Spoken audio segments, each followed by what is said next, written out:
നമ്മുടെ മീറ്റിങ്ങിൻ്റെ പ്രാരംഭ രാത്രിയിൽ നമ്മുടെ ഈ വർഷത്തെ നമ്മുടെ ക്യാമ്പിൻ്റെ ചിന്താവിഷയം സ്വർഗം പ്രദാനം ചെയ്ത ദൈവിക വാഗ്ദത്തങ്ങളെ എങ്ങനെ നേടാം എന്നുള്ളതായിരുന്നു നമ്മുടെ ചിന്താവിഷയം.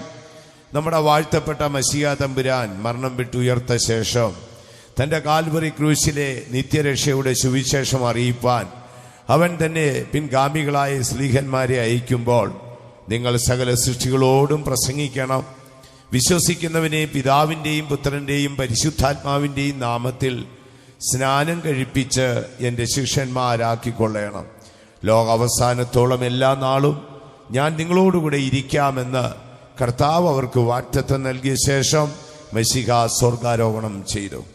പിൻഗാമികളായ സ്ലീഹന്മാർ പരിശുദ്ധാത്മാവിൻ്റെ സാന്നിധ്യത്താൽ ആ നിത്യരക്ഷയുടെ സുവിശേഷം സകല ജാതികളോടും പ്രസംഗിപ്പാനായി യാത്രയായി. ഭൂമിയുടെ 4 ദിക്കുകളിലേക്ക് അവർ യാത്രയായി. കർത്താവിൻ്റെ സാന്നിധ്യം അവരോടുകൂടെ ഉണ്ടായിരുന്നു.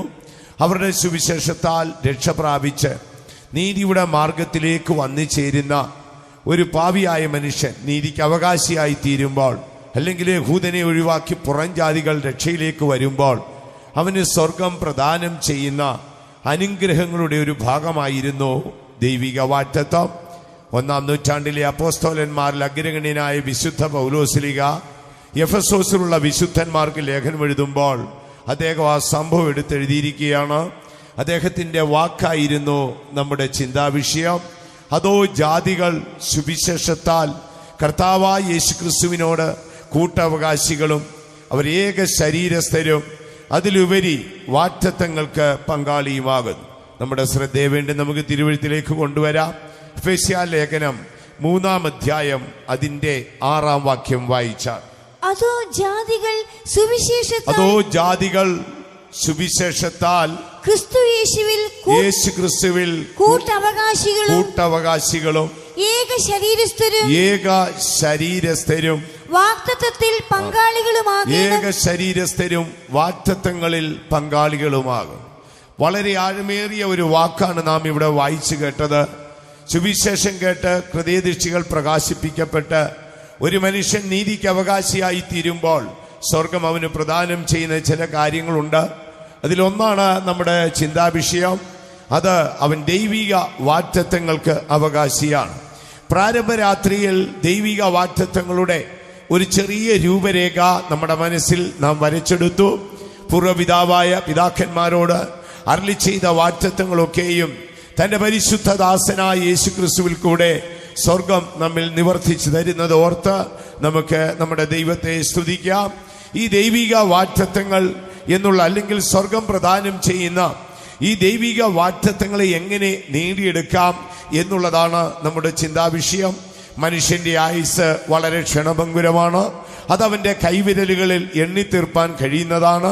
ഒരിക്കൽ മാത്രമേ മനുഷ്യന് ഒരു ജന്മവും ജീവിതവുമുള്ളൂ. ഈ എണ്ണപ്പെട്ട നാളുകൾക്കുള്ളിൽ സ്വർഗം പ്രദാനം ചെയ്ത ഈ ആത്മീയ വാഗ്ദത്തങ്ങളെ എങ്ങനെ ആ ഭണ്ഡാരം തുറക്കാം എന്നുള്ളതാണ് നാം ചിന്തിച്ചത്.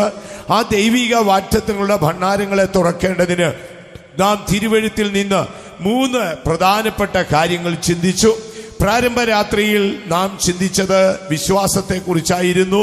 വിശ്വാസം ദൈവത്തിൻ്റെ വരമാണെന്നും അത് കേൾവിയാലും അനുഭവത്താലും അഭിഷേകത്താലും മനസാക്ഷിയുടെ നിർമ്മലതയാലും പ്രാപിക്കുന്നതാണെന്നും വിശ്വാസത്താൽ ഒരുവൻ ദൈവമുൻപാകെ നീതീകരിക്കപ്പെടുമെന്നും വിശ്വാസത്താൽ ലോകത്തിൽ അവൻ ജയകരമായൊരു ജീവിതം ചെയ്യുമെന്നും വിശ്വാസത്താൽ അവൻ അവൻ്റെ ദൈവത്തെ പ്രസാദിപ്പിക്കുമെന്നും വിശ്വാസത്താൽ ദൈവത്തിൻ്റെ മഹത്വം അവൻ ആത്മാവിൽ ദർശിക്കുമെന്നൊക്കെയും പ്രാരംഭ രാത്രിയിൽ നാം ചിന്തിച്ചുകൊണ്ടിരുന്നു. കഴിഞ്ഞ രാത്രിയിൽ നാം ചിന്തിച്ചത് നാം ദീർഘക്ഷമ എന്നുള്ള വിഷയത്തെക്കുറിച്ചാണ്. അപ്പോസ്തലനായ പൗലോസ് എബ്രായർക്ക് ലേഖനം എഴുതുമ്പോൾ വിശ്വാസത്താലും ദീർഘക്ഷമയാലും നിങ്ങൾ വാഗ്ദത്തങ്ങളെ പ്രാപിക്കുവീൻ എന്നാണ് അദ്ദേഹം എഴുതിയിരിക്കുന്നത്. ദീർഘക്ഷമ എന്ന വാക്കിന്റെ ആഴമായിരുന്നു കഴിഞ്ഞ രാത്രിയിൽ നാം ചിന്തിച്ചു കൊണ്ടിരുന്നത്. ഇന്ന് രാത്രിയിൽ ദൈവിക വാഗ്ദത്തങ്ങളുടെ ഭണ്ഡാരം തുറക്കുന്ന 3-ാമത്തെ താക്കോൽ എന്ത് എന്നുള്ളത് നമുക്ക് നോക്കാം. പ്രാരംഭ രാത്രിയിൽ ഞാൻ പറഞ്ഞല്ലോ, ഈ മനോഹരമായ ദൈവ വാഗ്ദത്തങ്ങൾ സൂക്ഷിച്ചിരിക്കുന്ന ഈ മനോഹരമായ ദൈവത്തിന്റെ ആ പദ്ധതിയെ നമുക്ക് എങ്ങനെ തുറന്നെടുക്കാം എന്നുള്ളതാണ് ചിന്താ വിഷയം. ഒന്നാമത് വിശ്വാസത്താൽ, രണ്ടാമത് ദീർഘക്ഷമയാൽ, മൂന്നാമത് ദൈവ ഇഷ്ടത്താൽ.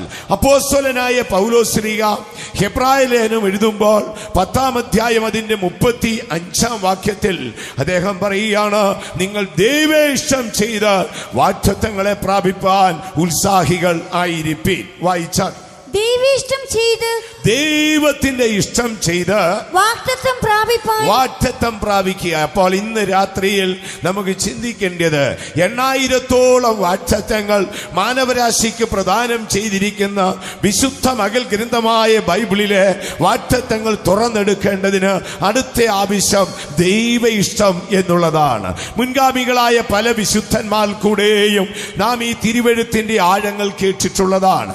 ദൈവ ഇഷ്ടം എന്ന വിഷയം നമ്മൾ പഠിക്കുമ്പോൾ അത് വളരെ ആഴമേറിയ വിഷയം. അതിന്റെ എല്ലാം വിശദമായി ചിന്തിപ്പാൻ നമുക്ക് സമയം പോരാ. ആകയാൽ അതിന്റെ ചെറിയൊരു രൂപരേഖ നമ്മുടെ മനസ്സിൽ നമുക്ക് വരച്ചെടുക്കാം. എന്താണ് ഈ ദൈവ ഇഷ്ടമെന്ന് പറയുന്നത്? മുൻഗാമികളായ പല വിശുദ്ധന്മാരും ദൈവ ഇഷ്ടത്തിന്റെ ആഴത്തെക്കുറിച്ചവർ ദൈവത്തിന്റെ മുൻപാകെ ഹൃദയവാഞ്ചയോട് പറയുന്നത് കാണാം. ഏതാണ്ട് BC 9-ാം ശതകത്തിൽ അല്ലെങ്കിൽ BC 950-നോടനുബന്ധിച്ച് യെരൂശലേമിൽ ജീവിച്ചിരുന്ന ഇസ്രായേൽ രാജാക്കന്മാരിൽ ഒരുവനായ ദാവീദ് തന്റെ സങ്കീർത്തന വരികളിൽ ഇങ്ങനെ എഴുതി ചേർത്തു, എന്റെ ദൈവമേ, എന്റെ ദൈവമേ, നിന്റെ ഇഷ്ടം ചെയ്യുവാൻ എന്നെ ഒന്ന് പഠിപ്പിക്കണമെന്നാണ്. സങ്കീർത്തനത്തിലേക്ക് വരുമ്പോൾ നമുക്ക് കാണാം 143-ാം സങ്കീർത്തനം അതിന്റെ 10-ാം വാക്യം ഒന്ന് വായിച്ചാൽ, നിന്റെ ഇഷ്ടം ചെയ്യുവാൻ എന്നെ പഠിപ്പിക്കണമേ, നിന്റെ ഇഷ്ടം ചെയ്യുവാൻ എന്നെ പഠിപ്പിക്കണമെന്ന് ന്യായപ്രമാണികത്തിൽ ജീവിച്ച നീതിമാനായ ദാവീദ് രാജാവ് ദൈവത്തോട് പറയുകയാണ്. കാലങ്ങൾ പലത് കടന്നു. ദാവീദിന് ശേഷം ഏറെക്കുറെ 950-ഓളം വർഷങ്ങൾക്ക് ശേഷമായി വരുന്ന മശിഹാ സ്വർഗത്തിൽ പറയുന്ന വാക്കുകൾ ഭക്തനായ ദാവീദ് തന്റെ സങ്കീർത്തനത്തിൽ എടുത്തെഴുതി. പിൻഗാമിയായ പൗലോസ് ശ്ലീഹ ഹെബ്രായ ലേഖനം എഴുതുമ്പോൾ അദ്ദേഹം അതേ വാക്കെടുത്തുച്ചരിച്ചു. യേശു പറയുന്ന വാക്ക് 40-ാം സങ്കീർത്തനം 8-ാം വാക്യത്തിൽ വരുമ്പോൾ മശിഹാ ജനിക്കുന്നതിന് 950 വർഷങ്ങൾക്ക് മുൻപ് യെരൂശലേം രാജാക്കന്മാരിൽ ഒരുവനായ ദാവീദ് തന്റെ സങ്കീർത്തനത്തിൽ എഴുതി, ഇതാ ഞാൻ വരുന്നു നിന്റെ ഇഷ്ടം ചെയ്യുവാൻ. ഒരുവൻ ആഗ്രഹത്തോടെ ദൈവസന്നിധിയിൽ ചെല്ലുമ്പോൾ മറ്റൊരുവൻ ആഗ്രഹത്തോടെ സമർപ്പിക്കുന്ന ഒരു ഭാഗം നമുക്ക് കാണാം. ദയവായി ആ തിരുവെഴുത്തൊന്ന് വായിച്ചാട്ട്. 40-ാം സങ്കീർത്തനം അതിന്റെ 8-ാം വാക്യം, എന്റെ ദൈവമേ, എന്റെ ദൈവമേ, നിന്റെ ഇഷ്ടം ചെയ്യുവാൻ, നിന്റെ ഇഷ്ടം ചെയ്യുവാൻ ഞാൻ പ്രിയപ്പെടുന്നു. അടുത്തത്, നിന്റെ ന്യായപ്രമാണം. താഴേക്കുള്ള വാക്കുകൾ വായിക്കുമ്പോൾ ഇതാ ഞാൻ നിന്റെ ഇഷ്ടം ചെയ്യുവാൻ വരുന്നു.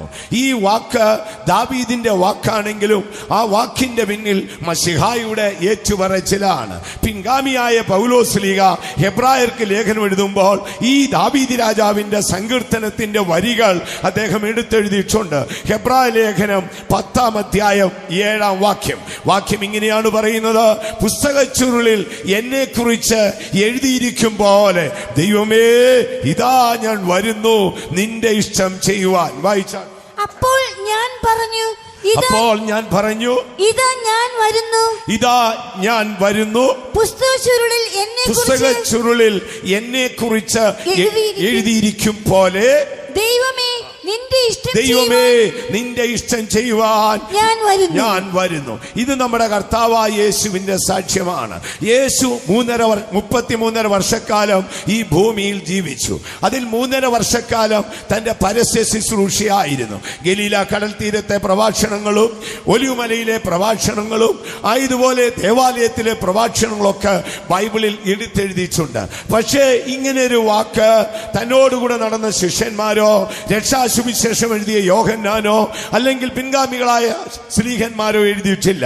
പക്ഷെ അപ്പോസ്തലനായ പൗലോസ് ദാവീദ് രാജാവിന്റെ സങ്കീർത്തന വരികളെ അടർത്തിയെടുത്ത് ഹെബ്രായ നാട്ടിൽ നിന്ന് രക്ഷിക്കപ്പെട്ട് ക്രൈസ്തവ മാർഗത്തിൽ വന്ന ക്രിസ്ത്യാനിയോട് പറയുകയാണ്, യേശു തന്റെ സാക്ഷ്യം പറഞ്ഞത് എന്താണ്?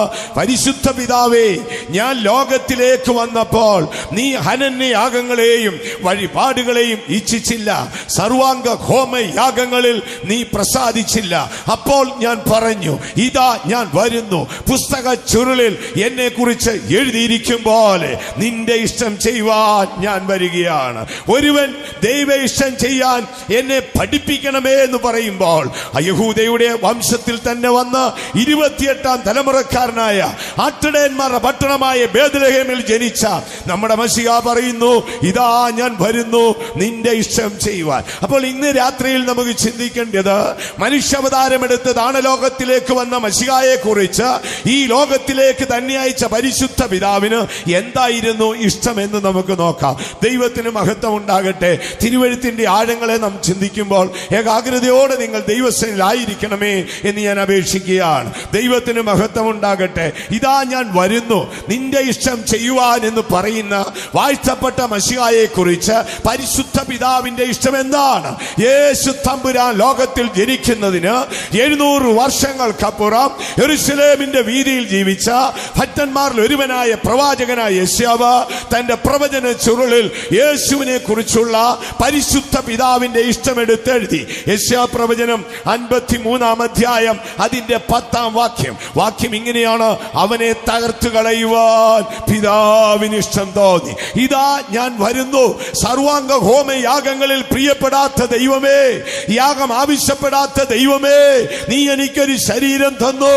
ഇതാ ഞാൻ വരുന്നു നിന്റെ ഇഷ്ടം ചെയ്യുവാൻ. ഞാൻ എന്ത് ചെയ്യണമെന്നുള്ളത് മുൻഗാമികളായ പ്രവാചകന്മാർ ചുരുളിൽ എഴുതി ചേർത്തിട്ടുണ്ട്. ഇതാ ഞാൻ വരുന്നു നിന്റെ ഇഷ്ടം ചെയ്യുവാൻ. അപ്പോൾ യേശയ്യാവിന്റെ ചുരുൾ അഴിഞ്ഞു. യേശയ്യാവ് എന്തു പറഞ്ഞു? അവനെ തകർത്തു കളയുവാൻ പിതാവിന് ഇഷ്ടം തോന്നി. യെശയ്യാ പ്രവചനം 10-ാം അധ്യായം 53-ാം അധ്യായം അതിന്റെ 10-ാം വാക്യം. എന്നാൽ അവനെ തകർത്തു കളവാൻ യഹോവയ്ക്ക് ഇഷ്ടം തോന്നി. എന്തായിരുന്നു ദൈവത്തിന്റെ ഇഷ്ടം? അവനെ തകർത്തു കളയുക. സ്വർഗത്തിലെ ദൂതന്മാരുടെ ആരാധനപത്രമായ മശിഹാ തമ്പുരാൻ തന്റെ സകല മഹിമകളെയും വിട്ട് തന്നെത്താൻ താഴ്ത്തി വേഷത്തിൽ മനുഷ്യനായി ദാസന്റെ രൂപമെടുത്തു. നന്നായി രാവിലെ എഴുന്നേറ്റ് നിർജ്ജന പ്രദേശത്ത് പോയി പരിശുദ്ധ പിതാവിനോട് പ്രാർത്ഥിച്ച് പിതാവിന്റെ മനസ്സാരാഞ്ഞറിഞ്ഞാണ് നമ്മുടെ കർത്താവായ യേശു ഭൂമിയിൽ ജീവിച്ചത്.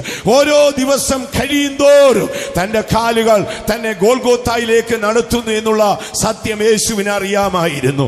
മുഴുവൻ മാനവരാശിയുടെ അകൃത്യം താൻ ഏകനായി ചുമക്കേണ്ടി വരുമെന്നും, വാളെഴുന്നേറ്റ് ഇടയനെ വെട്ടുമെന്നും, ആടുകൾ ചെതറി ഓടിപ്പോകുമെന്നും, അന്ധകാരത്തിന്റെ നാഴികയെ താൻ നീന്തി കടക്കേണ്ടി വരുമെന്നും യേശുവിന് നന്നായിട്ടറിയാം. എങ്കിൽ ഓരോ ദിവസവും പ്രഭാതത്തിൽ യേശു പറയും, ഓ എന്റെ ദൈവമേ, ഇതാ ഞാൻ വരുന്നു നിന്റെ ഇഷ്ടം ചെയ്യുവാൻ. ഇതാ ഞാൻ വരുന്നു നിന്റെ ഇഷ്ടം ചെയ്യുവാൻ. എന്താണ് അവന്റെ ഇഷ്ടം? പിതാവിന്റെ ഇഷ്ടം.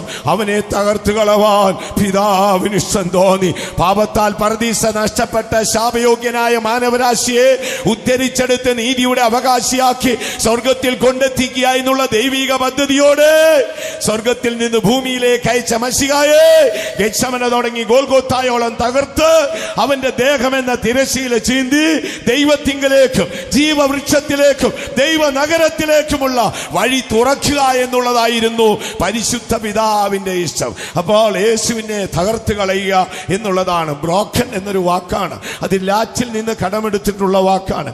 ഇംഗ്ലീഷുകാർ അതിന്റെ കറക്റ്റ് വാക്ക് നോക്കിയാൽ മനോഹരമായൊരു മൺപാത്രം, മനോഹര രൂപമുള്ള ഒരു മൺപാത്രം ഉയരമുള്ള സ്ഥലത്ത് നിന്ന് കടുപ്പമേറിയ പ്രതലത്തിൽ വലിച്ചെറിഞ്ഞിട്ട് അത് പൊട്ടിച്ചെതറുമ്പോൾ നിങ്ങൾക്ക് വീണ്ടും അത് പെറുക്കിയെടുത്ത് പഴയ രൂപത്തിൽ കൊണ്ടുവരാൻ കഴിയാത്ത വണ്ണം ചിന്നി ചിതറുന്ന വാക്കിനായിരുന്നു ബ്രോക്കൻ എന്ന വാക്ക്. ഇംഗ്ലീഷുകാർ അതിനെ തകർത്തു കളഞ്ഞു എന്നുള്ള വാക്കിലേക്ക് കൊണ്ടുവന്നു. സ്വർഗത്തിലെ ദൂതന്മാരുടെ ആരാധന പത്രമായ മശിഹായെ മാനവരാശിയുടെ രക്ഷയ്ക്ക് വേണ്ടി ഗോൽഗോത്തായിൽ എറിഞ്ഞ് അവന്റെ തകർത്ത് അവനെ വിരൂപനാക്കിക്കൊണ്ട് പാപത്താൽ വിരൂപനായ മാനവരാശിക്ക് ദൈവത്തിന്റെ രൂപം കൊടുക്കുക എന്നുള്ളതായിരുന്നു പരിശുദ്ധ പിതാവിന് യേശുവിനെ കുറിച്ചുള്ള ഇഷ്ടം.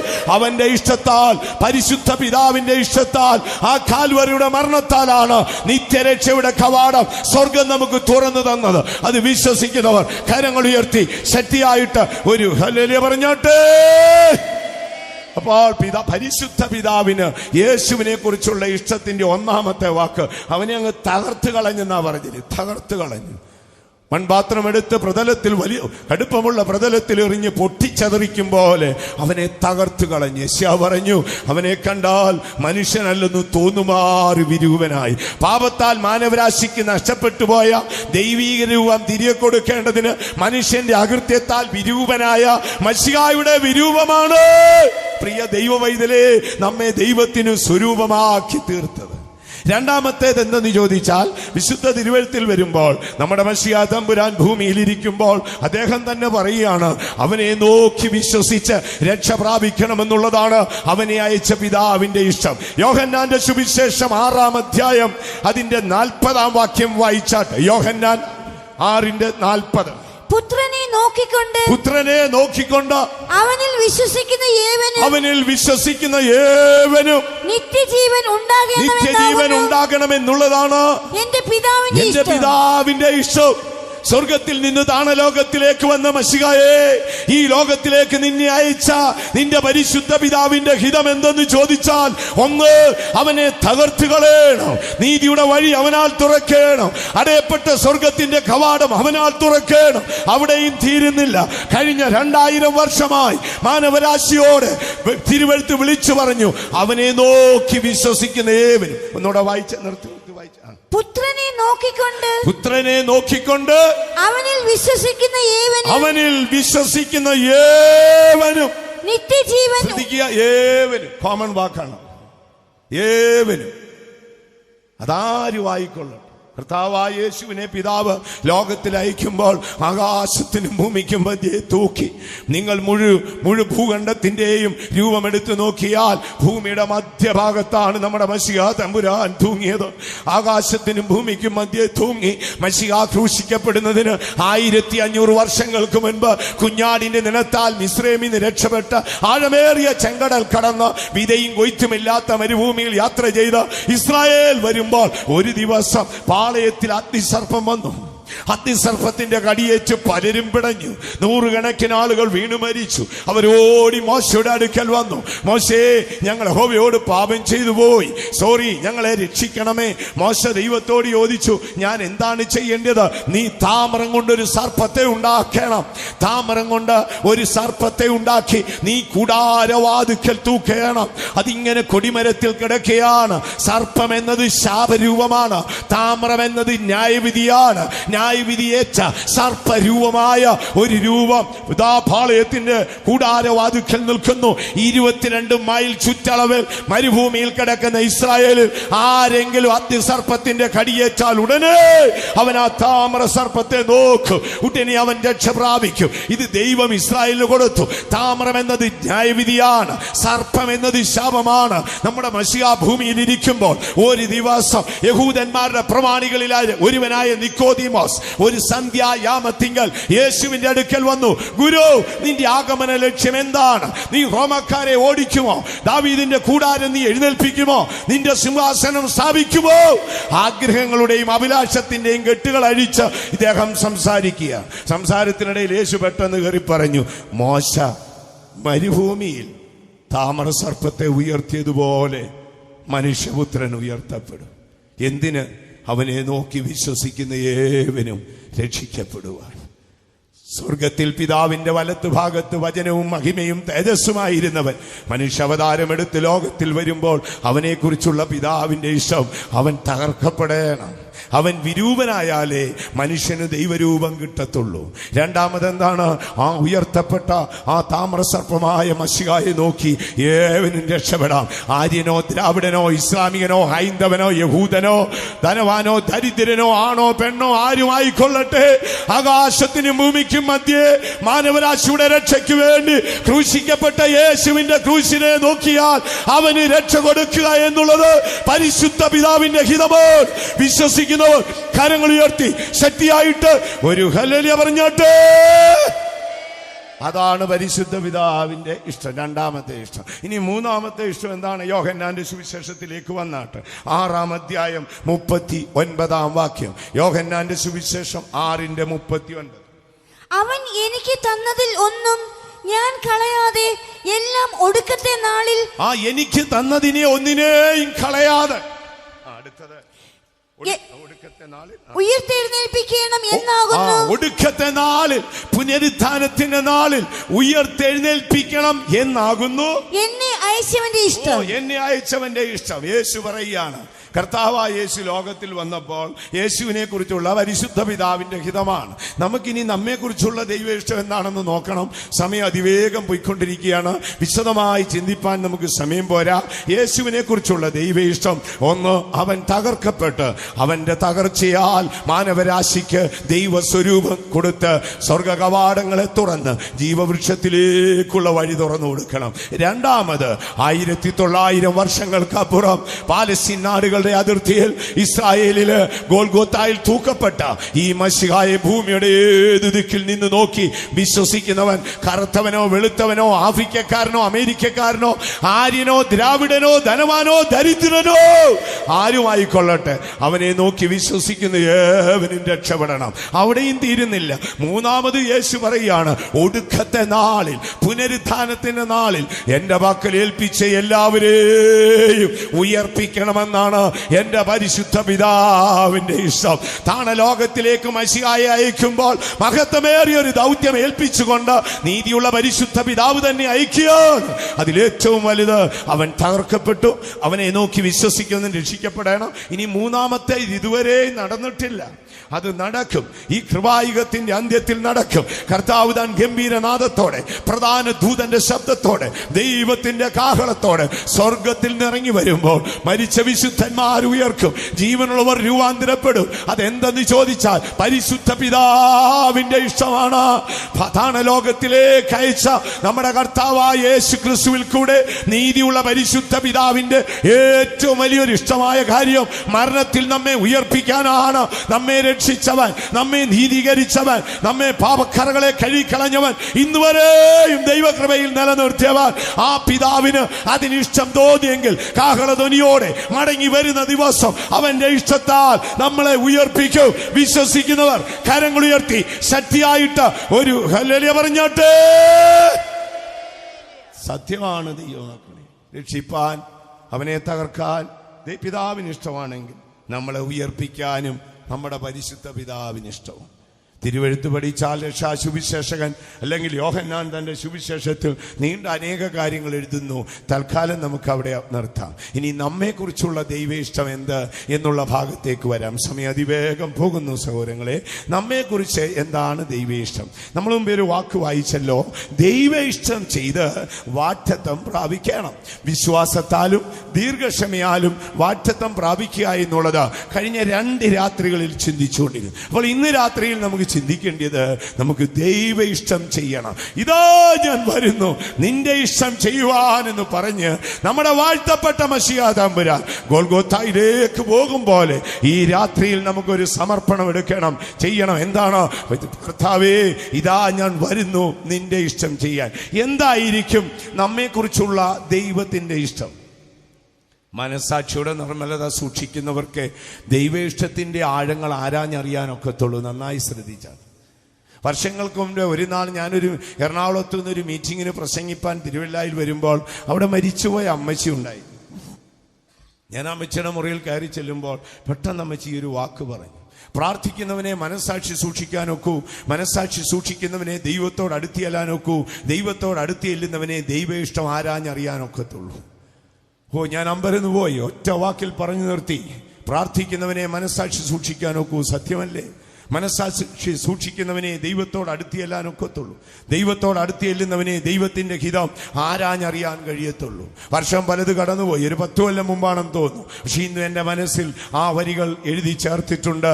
അതുകൊണ്ട് ദൈവ ഇഷ്ടം അറിയണമെങ്കിൽ നമ്മൾ പ്രാർത്ഥിക്കുന്നവരായിരിക്കണം. തിരുവെഴുത്തില് കർത്താവായ യേശുവിനെ കുറിച്ച് ചില ദൈവ ഇഷ്ടങ്ങളുടെ ലിസ്റ്റ് നമ്മൾ വായിച്ചു. ഇനി നമ്മെ കുറിച്ചുള്ള ദൈവ ഇഷ്ടം എന്താണ്? 1 തെസ്സലോനിക്കർ 4-ാം അധ്യായം 16-ാം വാക്യം. 1 തെസ്സലോനിക്കർ 4-ാം അധ്യായം 16-ാം വാക്യം. കർത്താവ് താൻ ഗംഭീരനാദത്തോടും ദൈവത്തിന്റെ ഇഷ്ടമോ 3-ാം വാക്യം.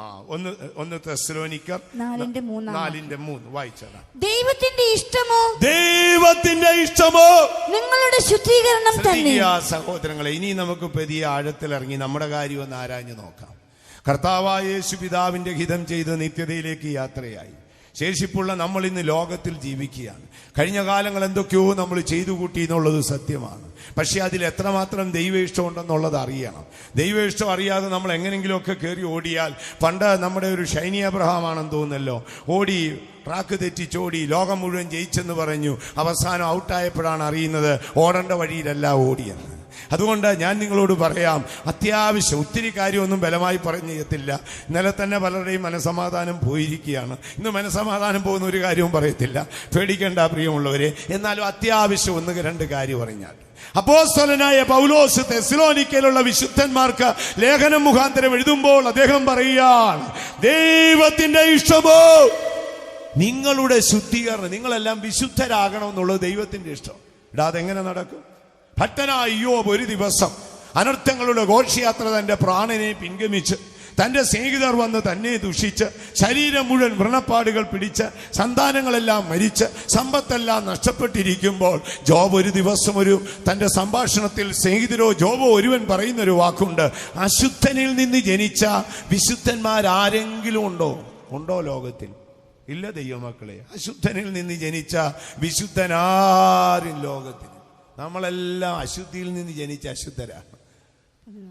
പാപം ചെയ്തു പാപിയായ ഒരേ ഒരു മനുഷ്യനേ ഉള്ളൂ, അത് നമ്മുടെ ബഹുമാനപ്പെട്ട ആദാമാണ്. ആദാം മാത്രമേ പാപം ചെയ്തു പാപിയായുള്ളൂ. ബാക്കി നമ്മളെല്ലാം പാപത്തിൽ ജനിച്ചു പാപം ചെയ്യുന്നവരാണ്. തുടക്കം മുതലേ ഇതുണ്ട്. അശുദ്ധപ്പെട്ട ജീവന്റെ ഉറവിൽ നിന്ന് ഒഴുകിയിട്ടുള്ളതെല്ലാം അശുദ്ധമാണ്.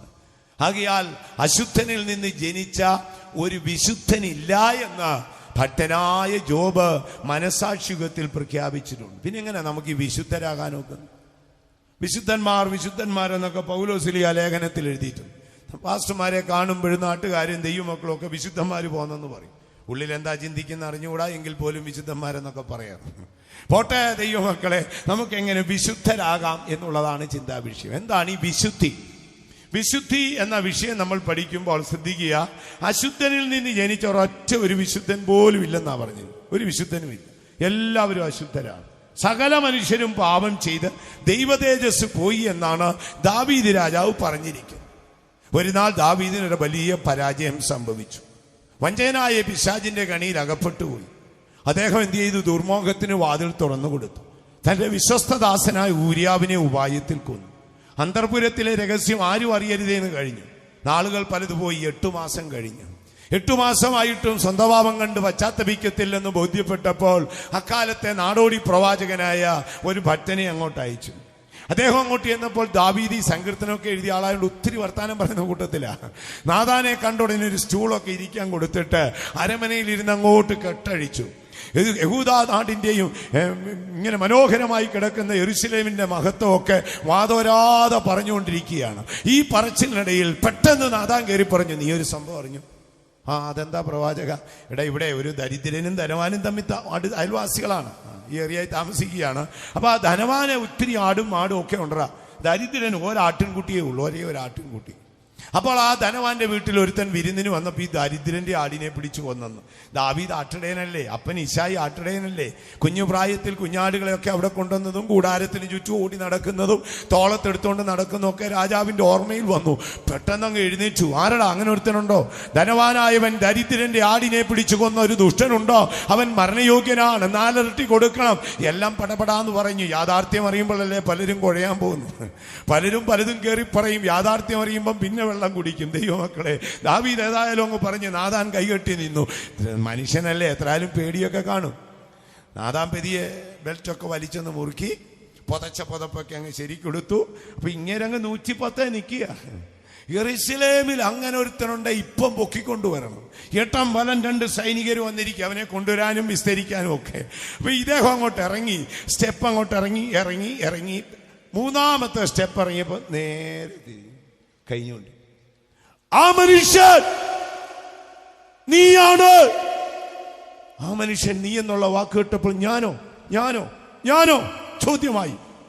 ആരോരും അറിയാതെ 8 മാസങ്ങൾക്കപ്പുറം ചെയ്തു കൂട്ടിയ അന്തപുരത്തിലെ രഹസ്യം കഴിഞ്ഞ കാലത്ത് സംഭവിച്ചു പോയത് ഒരു ദുർസ്വപ്നം പോലെ മറക്കാൻ അങ്ങേര് പരക്കം പായുമ്പം ഒരുത്തൻ കയറി വന്നേച്ചു പറയുന്നു, ആ മനുഷ്യൻ നീയാണെന്ന്. പ്രവാചകൻ അങ്ങ് പോയി, മനസ്സിൽ വെപ്രാളമായി, എങ്ങോട്ട് ഓടിയിട്ടും രക്ഷയില്ല. ഓടി പൂങ്കാവനത്തിൽ പോയി. അവിടെ മനോഹരമായ വൃക്ഷങ്ങളും നിപ്പുണ്ട്, ചന്ദനമുണ്ട്, ഒലിവുണ്ട്, സരളവൃക്ഷമുണ്ട്. ഇങ്ങേര് ഓടി ചെല്ലുന്ന കണ്ടപ്പം ചന്ദനം പറഞ്ഞു, ആ മനുഷ്യൻ നീയാണ്. ഒലിവ് പറഞ്ഞു, ആ മനുഷ്യൻ നീയാണ്. 4 സൈഡിൽ നിന്നും കേൾക്കുകയാണ്. ഓടി അരമനയിൽ കയറി ഉത്തരവും കഴുക്കോലും വെട്ടുകല്ലും എല്ലാം വിളിച്ചു പറയുന്നു, ആ മനുഷ്യൻ നീയാണ്. തകർന്നുടഞ്ഞുപോയി. പാപകാഠിന്യം ബോധ്യപ്പെട്ടപ്പോൾ ദാവീദ് രാജവസ്ത്രം കീറി യഹോവയുടെ സിംഹാസനത്തിന്റെ മുമ്പിൽ വീണിട്ട് പറഞ്ഞു, അയ്യോ, എന്റെ അമ്മ എന്നെ പാപത്തിൽ ഗർഭം ധരിച്ചു. അങ്ങനെയെങ്കിൽ ഒരു മനുഷ്യൻ, ഒരു മഹാരാജാവ് സ്വന്തം പാപത്തെക്കുറിച്ച് ബോധവാനായപ്പോൾ പാപത്തിലാണ് ഒരു മനുഷ്യന്റെ ഉത്ഭവം എന്ന് പ്രഖ്യാപിച്ചാൽ നമുക്കതിൽ അപ്പുറം എന്തു പറയാനുണ്ട്? ഭാരതീയരുടെ വിശ്വാസം അനുസരിച്ച് ഭാരതീയ മതങ്ങൾ പഠിപ്പിച്ചത് മനുഷ്യന് 2 രീതിയിലുള്ള പാപമുണ്ട്. ഒന്ന് ജന്മപാപം, മറ്റൊന്ന് കർമ്മപാപം. ക്രൈസ്തവരുടെ വിശ്വാസ പ്രമാണം ഉൾക്കൊണ്ട് നിൽക്കുന്ന വിശുദ്ധ ബൈബിളും പഠിപ്പിക്കുന്നത് 2 രീതിയിലുള്ള പാപമാണ്. ഒന്ന് കർമ്മപാപം, ഒന്നാമത് ജന്മപാപം, രണ്ടാമത്തേത് കർമ്മപാപം. ദൈവത്തിന് മഹത്വം ഉണ്ടാകട്ടെ. അപ്പൊ നമുക്കെല്ലാം ജന്മപാപമുണ്ട്. പിന്നെ ഈ ജന്മഭാവവും ചുമന്നുകൊണ്ട് വന്നിട്ട് പിന്നെ ഇതിങ്ങനെ ചാക്ക് കണക്കിന് നമ്മൾ ചെയ്തു കൂട്ടിയതാണ് ചുരുക്കം. അപ്പൊ നമുക്ക് എങ്ങനെ വിശുദ്ധരാകാം? എന്താണ് ഈ വിശുദ്ധി എന്ന് പറയുന്നത്? എന്തായിരിക്കും? ആർക്കെങ്കിലും പറയാമോ എന്താണ് ഈ വിശുദ്ധി എന്ന് ഉദ്ദേശിക്കുന്നതിന്റെ കാരണം? ഭാരതീയ വിശ്വാസം അനുസരിച്ച് നന്നാപ്രഭാതത്തിൽ എഴുന്നേറ്റ് സൂര്യ നമസ്കാരം കഴിഞ്ഞ് നമ്മൾ പോയി തടാകത്തിൽ കുളിച്ച് ഈശ്വരനെ വണങ്ങി മനസ്സിനെ ശുദ്ധപ്പെട്ടു എന്നുള്ള ബോധ്യത്തിന് ഭസ്മവും തേച്ചു പോകുന്നതാണ് അവരുടെ വിശുദ്ധി. ഇസ്ലാമികന്റെ ആചാരം അനുസരിച്ച് അവൻ പോയി നിസ്കരിക്കുന്നതിന് തൊട്ടു മുൻപ് കൈകാലുകളെയും മുഖങ്ങളെയും കഴുകി അശുദ്ധി നീക്കിക്കളഞ്ഞെന്നുള്ള ചിന്തയാണ് അവരുടെ വിശുദ്ധി. യഹൂദന്റെ ആചാരം അനുസരിച്ച് അവന്റെ കൈകാലുകളെ കഴുകി വണങ്ങുന്നതാണ് വിശുദ്ധി. ക്രൈസ്തവരുടെ വിശ്വാസ പ്രമാണമായ ബൈബിളിന്റെ ആഴം പഠിക്കുമ്പോൾ ഈ വിശുദ്ധി എന്ന് പറഞ്ഞാൽ എന്താണ്? വിശുദ്ധി എന്ന് പറയുമ്പോൾ ദൈവമക്കളെ വിശദമായി ചിന്തിപ്പാൻ സമയം പോരാ. അതിനെ നമുക്ക് 3 ദിശകളായി തിരിക്കാം. ഒന്ന്, വിശുദ്ധി എന്ന് പറയുന്നത് സമാധാനമാണ്. ദൈവമക്കളെ, പൗലോസ്ലീഹ പറഞ്ഞു, എല്ലാവരോടും സമാധാനം ആചരിച്ച് ശുദ്ധീകരണം പ്രാപിപ്പാൻ നിങ്ങൾ ഉത്സാഹിപ്പീൻ. അപ്പോൾ വിശുദ്ധി എന്ന് പറയുമ്പോൾ നമ്മുടെ ഹൃദയത്തിൽ സമാധാനം ഉണ്ടാകും. അതിനാണ് ബൈബിൾ പറയുന്നു, ദുഷ്ടന് സമാധാനമില്ല. ദുഷ്ടന് സമാധാനമില്ലെങ്കിൽ വിശുദ്ധന് സമാധാനം ഉണ്ടായിരിക്കും. അപ്പോൾ ഒരുത്തൻ വിശുദ്ധനാണെന്ന് പറഞ്ഞാൽ എന്താ ക്വാളിറ്റി? എങ്ങനെ അറിയാം? അവന് സമാധാനം കാണും. ചിലരോടൊക്കെ നമ്മൾ സംസാരിച്ചാൽ എന്ത് സമാധാനമാണെന്നറിയാം. ചിലാണിങ്ങനെ സോഡാക്കുപ്പി പോലിരിക്കും, കണ്ട സൂപ്പറാ, കുലുക്കി പൊട്ടിച്ചു പോയാൽ എന്ത് ചെയ്യും? അവൻ അടുത്ത റോക്കറ്റ് പോകുന്നവരെ പോകും. അപ്പോൾ സമാധാനമാണ് ബേസിക്കിൽ വിശുദ്ധി എന്ന് പറയുന്നത്. അതിനാണ് യേശു പറഞ്ഞത്, എൻ്റെ സമാധാനം ഞാൻ നിങ്ങൾക്ക് തന്നേച്ചു പോവുകയാണ്. അപ്പോൾ ശ്രദ്ധിക്കുക, വിശുദ്ധിയുടെ ഒന്നാമത്തെ വിഷയം അത് സമാധാനമാണ്. രണ്ടാമത്തെ വിഷയം എന്ന് പറയുന്നത് മനസാക്ഷിയും പ്രമാണവും. നിന്നോട് അശുദ്ധിയെന്നും വെറുക്കപ്പെട്ടെന്നും അല്ലെ അധാർമികതയെന്നും പറയുന്ന പാപത്തെയും മ്ലേച്ഛതയും ദുഷ്ടതയെയും നീ വെറുക്കുന്നതിനാണ് ബൈബിൾ വിശുദ്ധി എന്ന് പറയുന്നത്. ബൈബിൾ നിന്നോട് അത് ചെയ്യരുതെന്ന് പറഞ്ഞു, മനസാക്ഷി അത് ചെയ്യരുതെന്ന് പറഞ്ഞു. അപ്പോൾ അത് ചെയ്യരുത്. അത് ചെയ്താൽ അത് പാപമാണ്. മനസാക്ഷിയും ബൈബിൾ പ്രമാണങ്ങളെയും വെച്ചാണ് ഇന്ന് ലോകത്തിലെ രാജ്യ നിയമങ്ങളൊക്കെ എഴുതിയിരിക്കുന്നത്. എന്താണ് ഈ വിശുദ്ധി? വിശുദ്ധി എന്ന് പറഞ്ഞാൽ ബൈബിൾ പറയുന്നു അത് ചെയ്യരുത്. കൊല ചെയ്യരുത്, മോഷ്ടിക്കരുത്, വ്യഭിചാരം ചെയ്യരുത്, ദൂഷണം പറയരുത്, സഹോദരനുള്ളത് മോഹിക്കരുത്, ഇങ്ങനെ കുറെ കാര്യങ്ങൾ പറയും. പിൽക്കാല സ്ത്രീകന്മാർ തങ്ങളുടെ ലേഖനങ്ങളിൽ അതിൻ്റെ ആഴങ്ങൾ എഴുതി ചേർത്തു. അപ്പോൾ മനസാക്ഷിയും പ്രമാണവും അശുദ്ധമാണെന്ന് പറയുന്നവയെ ഹൃദയപൂർവ്വം വെറുക്കുന്നതിന് നമുക്ക് വിശുദ്ധി എന്ന് പറയാം. പ്രമാണം കൊണ്ട് മാത്രമല്ല ദൈവമക്കളെ, നമ്മളെ തിരുവനന്തപുരത്ത് പോയാൽ അവിടെ കാഴ്ചകളാവും. അവിടെ നമുക്ക് കടുവായും പുലിയൊക്കെ കാണാം. ഭയങ്കര കടുവായും പുലിയൊക്കെ കിടപ്പുണ്ട്. അവരെല്ലാം പാവങ്ങളാണ്. കാരണം എന്നറിയാമോ? ഇരുമ്പഴിക്കുള്ളിലാണ് കിടക്കുന്നത്. അവനെ ഒന്ന് ഇറക്കി വിടാമോ? അവൻ മന്ത്രിസഭയിൽ കയറി നമ്മുടെ മന്ത്രിമാരെയും കടിച്ചുകൊണ്ട് പോയിക്കളെ. അവൻ ആ അഴിക്കുള്ളിൽ കിടക്കുന്നതുകൊണ്ട് പാവപ്പെട്ടവന്മാരങ്ങനെ കിടക്കുക. എന്നാൽ അഴിച്ചൊന്ന് വിട്ടു കഴിഞ്ഞാൽ അവൻ്റെ ഒറിജിനാലിറ്റി അറിയാം. അതല്ല ദൈവമക്കളെ വിശുദ്ധി. പാതാളവാതുക്കൾ കൊണ്ടിട്ടാലും പാപത്തെ വെറുക്കുന്നവൻ വെറുക്കും. അവനെ പുതിയ യെരൂശലേമിൽ കൊണ്ടുപോയി വെച്ചാലും പാപം ചെയ്യുന്നവൻ അവിടെ എന്തെങ്കിലും ഒരു പീഡിക്കച്ചവടം നടത്തും. അതാ രസം, യാതൊരു സംശയവുമില്ല. അപ്പോൾ പ്രമാണവും മനസാക്ഷിയും അശുദ്ധമെന്ന് പറയുന്നതിനെ വെറുക്കുക. ഇനിയും വിശുദ്ധിയുടെ മൂന്നാമത്തെ രംഗത്തിലേക്ക് വരാം. എല്ലാം വിശദമായി ചിന്തിപ്പാൻ സമയം പോരാ. വിശുദ്ധിയുടെ മൂന്നാമത്തെ രംഗം എന്ന് പറയുന്നത് ദൈവിക സ്വഭാവങ്ങളാണ്. ദൈവമക്കൾ, ഒരു ദിവസം യഹോവ മോശയോട് പറഞ്ഞു, മോശേ, നീ ഇസ്രായേലിനോട് പറയുക, ഞാൻ വിശുദ്ധനായിരിക്കും പോലെ നിങ്ങളും വിശുദ്ധരാകണം. അപ്പോൾ ദൈവം പ്രമാണം ലംഘിക്കുമോ? ദൈവം പാപം ചെയ്യുമോ? ദൈവത്തിന് സമാധാനമില്ലേ? ഈ മൂന്നാണ് പറയുന്നത്. ദൈവം പറയാണ്, ഞാൻ വിശുദ്ധനായിരിക്കും പോലെ നിങ്ങൾ വിശുദ്ധരായിരിപ്പീൻ. എന്താണ് ഈ ദൈവത്തിന്റെ വിശുദ്ധി? ദൈവം പാപം ചെയ്യുന്ന ആളല്ല. ദൈവത്തിന് നമ്മളെ പോലെ സമാധാനക്കേടൊന്നുമില്ല. സമാധാനമാണ് വിശുദ്ധിയുടെ പ്രധാന അടിസ്ഥാന ഘടകം. മനസാക്ഷി പറയുന്ന ദുഷ്ടതകളെയും മ്ലേച്ഛതകളെയും പാപത്തെയും വെറുക്കുന്നതാണ് വിശുദ്ധിയുടെ ഭാഗം. മൂന്നാമത്തേത് ദൈവിക സ്വഭാവമാണ്. ദൈവം വിശുദ്ധനാണ്, അതുകൊണ്ട് ദൈവത്തിന് കരുണയുണ്ട്. വിശുദ്ധന്മാരായ നമുക്കൂടെ എന്തു വേണം? ആരും വേണ്ടുന്നില്ലല്ലോ. ദൈവം വിശുദ്ധനാണ്. എന്താണ്? ദൈവം കരുണയുള്ളവനാണ്, ദൈവം ദീർഘക്ഷമയുള്ളവനാണ്, ദൈവം മഹാദയുള്ളവനാണ്, 1000 തലമുറയോട് ദയ കാണിക്കുന്നതാണ്. ദൈവം എല്ലാറ്റിലും വിശ്വസ്തനാണ്, എല്ലാറ്റിലും നീതിയുള്ളതാണ്. അങ്ങനാണെങ്കിൽ ദൈവത്തിന്റെ വിശുദ്ധി നാം ധരിക്കുമ്പോൾ നമ്മളും ഇതേ സ്വഭാവങ്ങൾ പ്രാപിച്ചെടുക്കണം. എന്താണ് വിശുദ്ധി? ദൈവിക സ്വഭാവം. അതിനാണ് പൗലോസ് പറഞ്ഞത്, പത്രോസ് പറഞ്ഞല്ലോ, ലോകത്തിന്റെ മോഹത്താലുള്ള നാശം വിട്ടൊഴിഞ്ഞ് നിങ്ങൾ ദൈവിക സ്വഭാവങ്ങൾക്ക് കൂട്ടാളികളായി തീരുവീൻ. ഞാനൊരിക്കലൊരു പാസ്റ്ററുടെ താമസിച്ചു, മുമ്പ് ഞാൻ പറഞ്ഞിട്ടുള്ളതാണ്. അദ്ദേഹം എന്നും പറയും, കർത്താവേ, ആ ദിനത്തിൽ നിന്റെ കരുണ കണ്ടെത്തുവാൻ ഭൂമിയിൽ എന്നെ കരുണയുള്ളവനാക്കണം. ഞാൻ ചിന്തിച്ചിട്ടുണ്ട്, എന്തിനാണ് ഈ പാസ്റ്റ്? ഈ ഒരു കാര്യമേ ഉള്ളൂ ഇദ്ദേഹത്തിന് പറയും, വേറെ എത്രയോ കാര്യമുണ്ട്. തൻ്റെ കൈകാലുകളൊക്കെ വ്രണപ്പാടുകളായി ഭയങ്കര വേദനപ്പെടുന്ന സമയമാണ്. അപ്പോൾ താൻ എന്ത് ചെയ്യുന്നറിയാമോ? അർദ്ധരാത്രിയിൽ അടുത്ത മുറിയിലിരിക്കും. ഞാൻ പോയി പെരിയ കർട്ടൻ മാറ്റി പാതിരാത്രി ശ്രദ്ധിച്ചിട്ടുണ്ട്. ഒരേ ഒരു വാക്ക് പറയും, കർത്താവേ, ആ ദിനത്തിൽ നിന്റെ കരുണ കണ്ടെത്തുവാൻ, വിധിയുടെ നാളിൽ, നീ വരുന്ന നാളിൽ എൻ്റെ ശരീരം രൂപാന്തരപ്പെടുവാൻ, വിധിയുടെ നാളിൽ എൻ്റെ പ്രാണൻ ലജ്ജിക്കാതിരിപ്പാൻ എന്നെയും കരുണയുള്ള മനുഷ്യനാക്കണം. മരിക്കും മുമ്പ് എന്നോടൊരു വാക്ക് പറഞ്ഞു, മോനെ, വിശ്വാസം ഉണ്ടെങ്കിൽ അതിന് വീര്യം വേണം, സ്നേഹമുണ്ടെങ്കിൽ അതിനൊരു പ്രവൃത്തി വേണം. ഭൂമിയിൽ മരിക്കുന്നത് വരെയും കരുണയെ സ്നേഹിച്ചോണം. ഞാൻ ചോദിച്ചാ, എന്താ പാസ്റ്റപ്പച്ച? ബൈബിളിൽ ഒരു വാക്ക് എഴുതിയിട്ടുണ്ട്, കരുണയുള്ളവൻ ഭാഗ്യവാൻ, അവന് കരുണ ലഭിക്കും. നമ്മുടെ ആ ജീവിതയാത്രയിൽ 3 സ്ഥലത്ത് നമുക്ക് കരുണ വേണം. ഒന്ന്, നിങ്ങൾ ദൈവസന്നിധിയിൽ കടന്നു വരുമ്പോൾ, നിങ്ങളുടെ പാപത്തെ ഓർത്ത് പശ്ചാത്തപിക്കുമ്പോൾ സ്വർഗം കരുണ തോന്നി നിങ്ങളുടെ പാപങ്ങളെ ക്ഷമിച്ചു തരണം. 2, മശിഹ മടങ്ങി വരുമ്പോൾ യൂദാപ്പോസ്തലൻ പറഞ്ഞു, നിങ്ങൾക്ക് തന്നെ ആത്മീയ വർധന വരുത്തിയും പരിശുദ്ധാത്മാവിൽ പ്രാർത്ഥിച്ചു കർത്താവിന്റെ കരുണയ്ക്ക് വേണ്ടി കാത്തിരിക്കണം. കർത്താവിന്റെ കരുണ ഉണ്ടെങ്കിലേ നമ്മുടെ ശരീരം രൂപാന്തരപ്പെടൂ. അടുത്തത് അന്തിമ വിധിയിലാണ്. കരുണയുള്ളവന് കരുണ ലഭിക്കും, കരുണയില്ലാത്തവനോ ന്യായവിധി ഉണ്ടാകും. അടുത്തത് കരുണ ന്യായവിധിയെ ജയിച്ച് പ്രശംസിച്ചല്ലോ.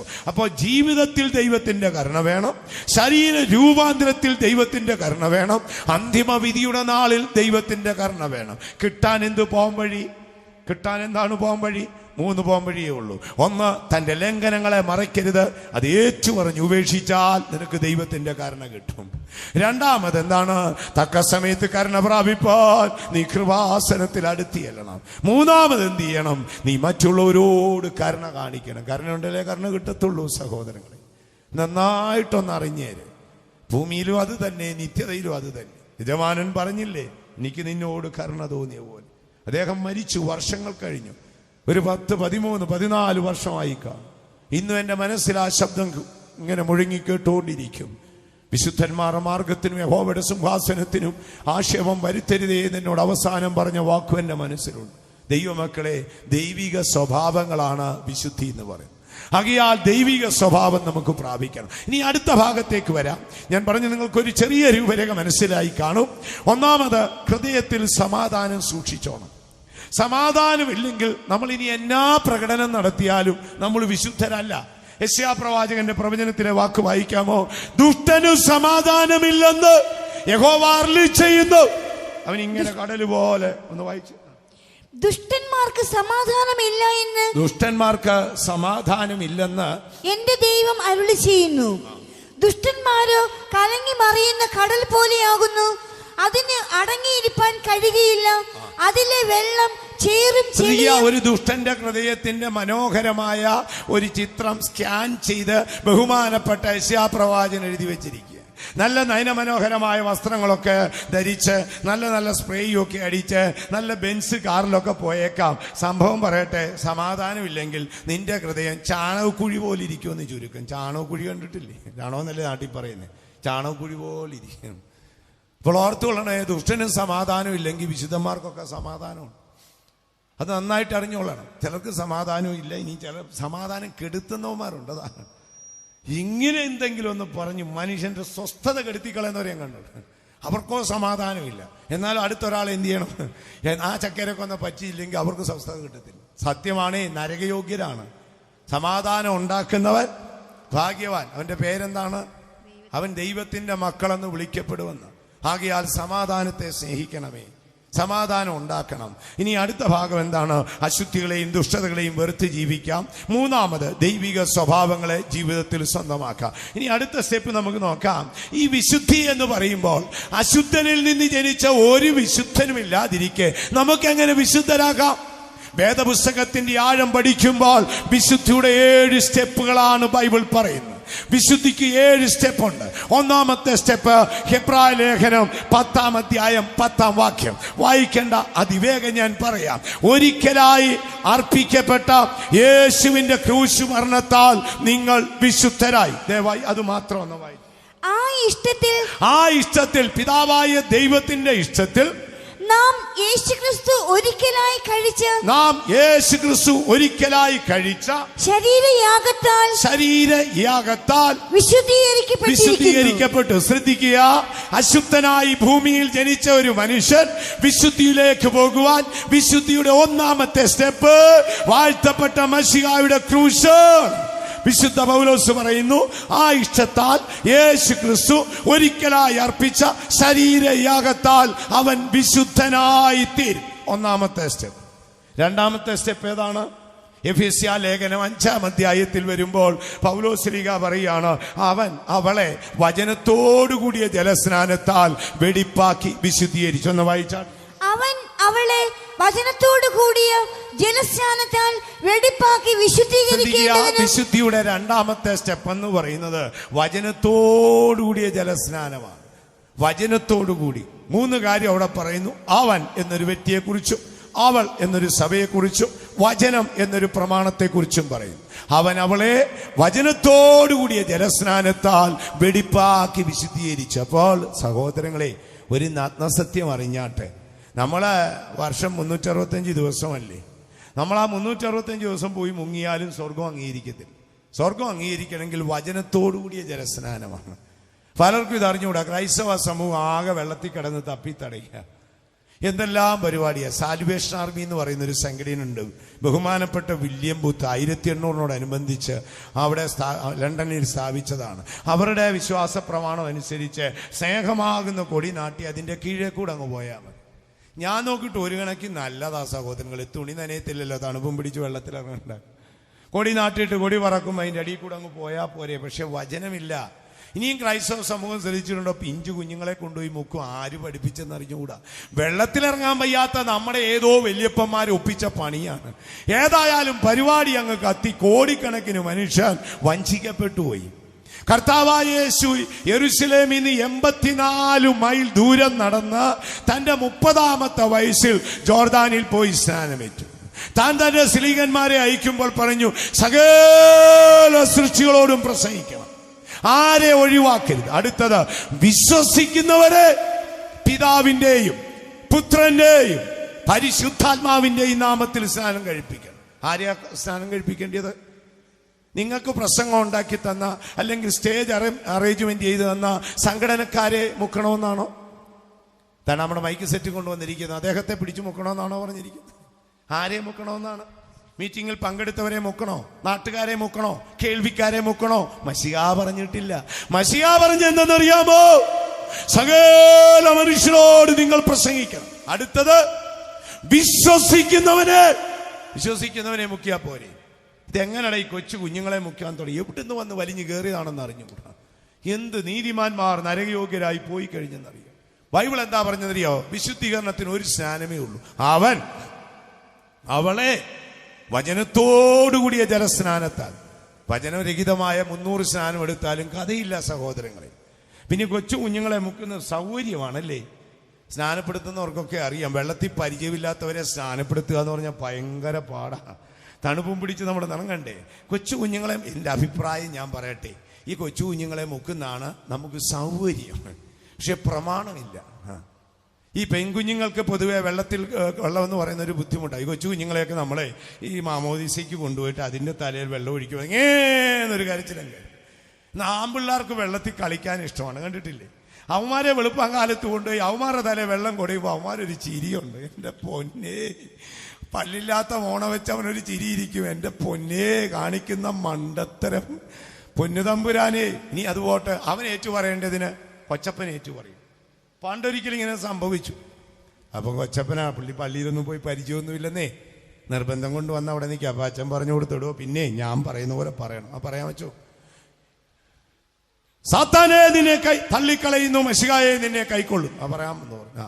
ഒരു കുഞ്ഞിനെ എടുത്തിട്ട് പറഞ്ഞു, ഏറ്റു പറയടോ, സാത്താനെ നിന്നെ വെറുക്കുന്നു, മശിഹായെ നിന്നെ കൈക്കൊള്ളുന്നു. അച്ഛൻ പറഞ്ഞു കൊടുത്തു. അപ്പം ഇവൻ പറയാണ്, മശിഹായെ നിന്നെ കൈക്കൊള്ളുന്നു. അച്ഛന് കുറെ കഴിയുമ്പോൾ ദേഷ്യം, തനിക്കെന്നാണ് ചെവി കേൾക്കത്തില്ലടോ. ഇപ്പൊ ചോദിച്ചു, അച്ഛോ എന്തിനാച്ചോ നമ്മൾ പ്രശ്നം ഉണ്ടാക്കാൻ പോകുന്നത്? നിന്റെ ശത്രുക്കളെ സ്നേഹിക്കണമെന്നല്ലേ യേശു പറഞ്ഞത്? നമുക്ക് മശിഹായെ കൈക്കൊള്ളുന്നെന്ന് പറഞ്ഞാൽ പോരെ, മറ്റവൻ എന്തിനാ ഇല്ലാത്ത പ്രശ്നത്തിന് പോകുന്നത്? സാത്താനെ വെറുത്ത് നിന്നെ കൈക്കൊള്ളുന്നെന്ന് എന്തിനായി മെനക്കേടിന് പോകുന്നു? മണ്ടത്തരമാ സഹോദരങ്ങളെ. ലോകം കണ്ടതിൽ വെച്ച് ഏറ്റവും വലിയ ആന മണ്ടത്തരമാണ്. മശിഹാ പറഞ്ഞു, വിശ്വസിക്കുന്നവനെ പിതാവിന്റെയും പുത്രന്റെയും പരിശുദ്ധാത്മാവിന്റെയും നാമത്തിൽ സ്നാനം കഴിപ്പിക്കണം, അവനെ എന്റെ ശിഷ്യനാക്കണം. പൗലോസ് തന്റെ ലേഖനങ്ങളിൽ വ്യക്തമായി എഴുതി, പത്രോസ്ലീഹ തന്റെ പ്രസംഗങ്ങളിൽ എഴുതി. ആകയാൽ ബൈബിൾ പറയുന്നു, വിശുദ്ധീകരണത്തിന്റെ രണ്ടാമത്തെ സ്റ്റെപ്പ് ഇതാണ്. സംഭവം ഏതാണ്? അവൻ അവളെ വചനത്തോടു കൂടിയ ജലസ്നാനത്താൽ വെടിപ്പാക്കി. അവിടെയും തീരുന്നില്ല, 3-ാം സ്റ്റെപ്പിലേക്ക് വരാം. അതെന്തെന്ന് ചോദിച്ചാൽ, റോമാലേഖനത്തിൽ പൗലോസ് എഴുതി, ജാതികൾ എന്ന വഴിപാട് പരിശുദ്ധാത്മാവിനാൽ വിശുദ്ധീകരിക്കപ്പെടുകയാണ്. നമ്മളെല്ലാം പുറംജാതികളാണ്. പുറംജാതികളായി നമ്മൾ വിശുദ്ധീകരിക്കപ്പെടുന്നത് പരിശുദ്ധാത്മാവിനാലാണ്. പരിശുദ്ധാത്മാവ് നിങ്ങളിൽ വ്യാപരിക്കുമ്പോൾ അത് നിങ്ങൾക്ക് വിശുദ്ധിയാകും. 4-ാം സ്റ്റെപ്പിലേക്ക് വരാം. അത് ദൈവവചനമാണ്. മശിഹാ ഒരു ദിവസം ഇങ്ങനെ പ്രാർത്ഥിച്ചു, പിതാവേ, നിന്റെ വചനം സത്യമാണ്, നിന്റെ വചനത്താൽ ഇവരെ വിശുദ്ധീകരിക്കണമേ. ദൈവത്തിന് മഹത്വം ഉണ്ടാകട്ടെ. ദൈവ വചനത്താലുള്ള വിശുദ്ധിയാണ് അടുത്ത സ്റ്റെപ്പ്. വീണ്ടും നമുക്ക് തിരുവഴുത്തിലേക്ക് കടന്നു വരാം. അടുത്തത് എന്ന് ചോദിച്ചാൽ ശിക്ഷണമാണ് ദൈവമക്കളെ. എബ്രായ ലേഖനത്തിൽ പൗലോസ് പറയുന്നു, അപ്പൻ മക്കളെ ശിക്ഷിക്കുമ്പോൾ ദൈവം നമ്മെ ശിക്ഷിക്കും. എപ്പോൾ വരെ?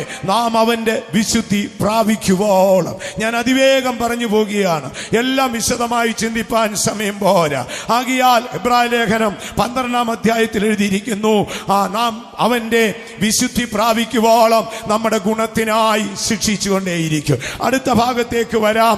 അടുത്ത വിശുദ്ധി എന്ന് പറയുന്നത് ദൈവഭയമാണ്. പൗലോസ് കൊരിന്ത്യർക്ക് ലേഖനം എഴുതുമ്പോൾ പറഞ്ഞു, ആകയാൽ ദൈവ ഭയത്തിൽ വിശുദ്ധിയെ തികപ്പി. 7-ാമത്തെ സ്റ്റെപ്പ് എന്ന് പറയുന്നത് പരിജ്ഞാനത്തോടുകൂടിയ ജീവിതമാണ്.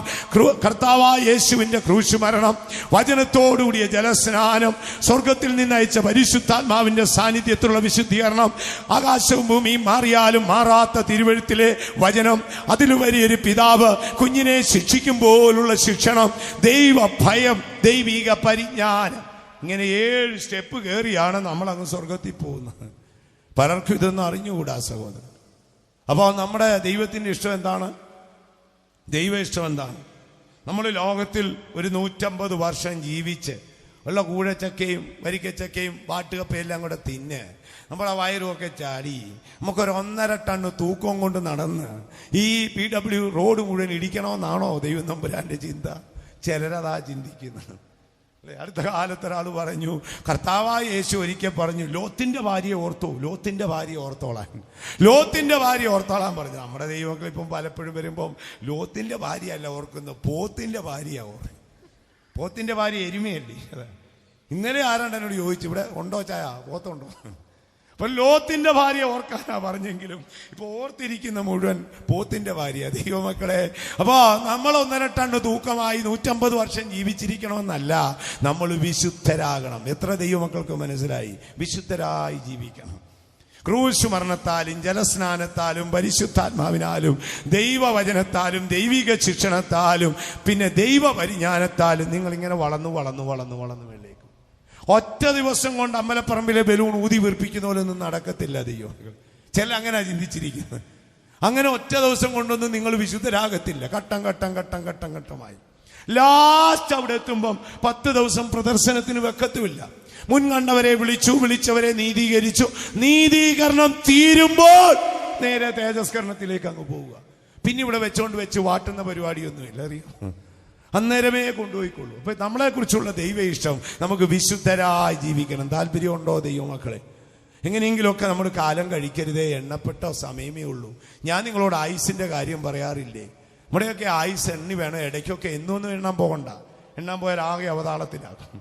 വല്ലപ്പോഴും എങ്കിലുമൊക്കെ ഈ വഴക്കിൻ സ്റ്റണ്ടൊക്കെ ഉണ്ടാക്കാൻ പോകുന്നതിന് മുമ്പ് ഒന്ന് എണ്ണിയേക്കണം. ഉണ്ടാക്കി കഴിഞ്ഞു ഒന്ന് എണ്ണിയേക്കണം. ബാലൻസ് എത്ര ദിവസം ഉണ്ടെന്നൊന്ന് എണ്ണിപ്പോകുന്ന ബുദ്ധിയായിരിക്കും. അപ്പോൾ ഓർത്തുകൊള്ളണം സഹോദരങ്ങളെ, ഒന്നാമത്തെ വിഷയമെന്ന് പറയുന്നത് നമ്മൾ വിശുദ്ധരായി തീരണം. ദൈവ ഇഷ്ടത്തിന്റെ 2ാം വശത്തേക്ക് വരാം. വിശുദ്ധ പത്രോസ് തന്റെ ലേഖനത്തിൽ എഴുതിയിരിക്കുന്നു. 1 പത്രോസ് 2-ാം അധ്യായം 15-ാം വാക്യം. നിങ്ങൾ നന്മ ചെയ്തുകൊണ്ട് ബുദ്ധിയില്ലാത്ത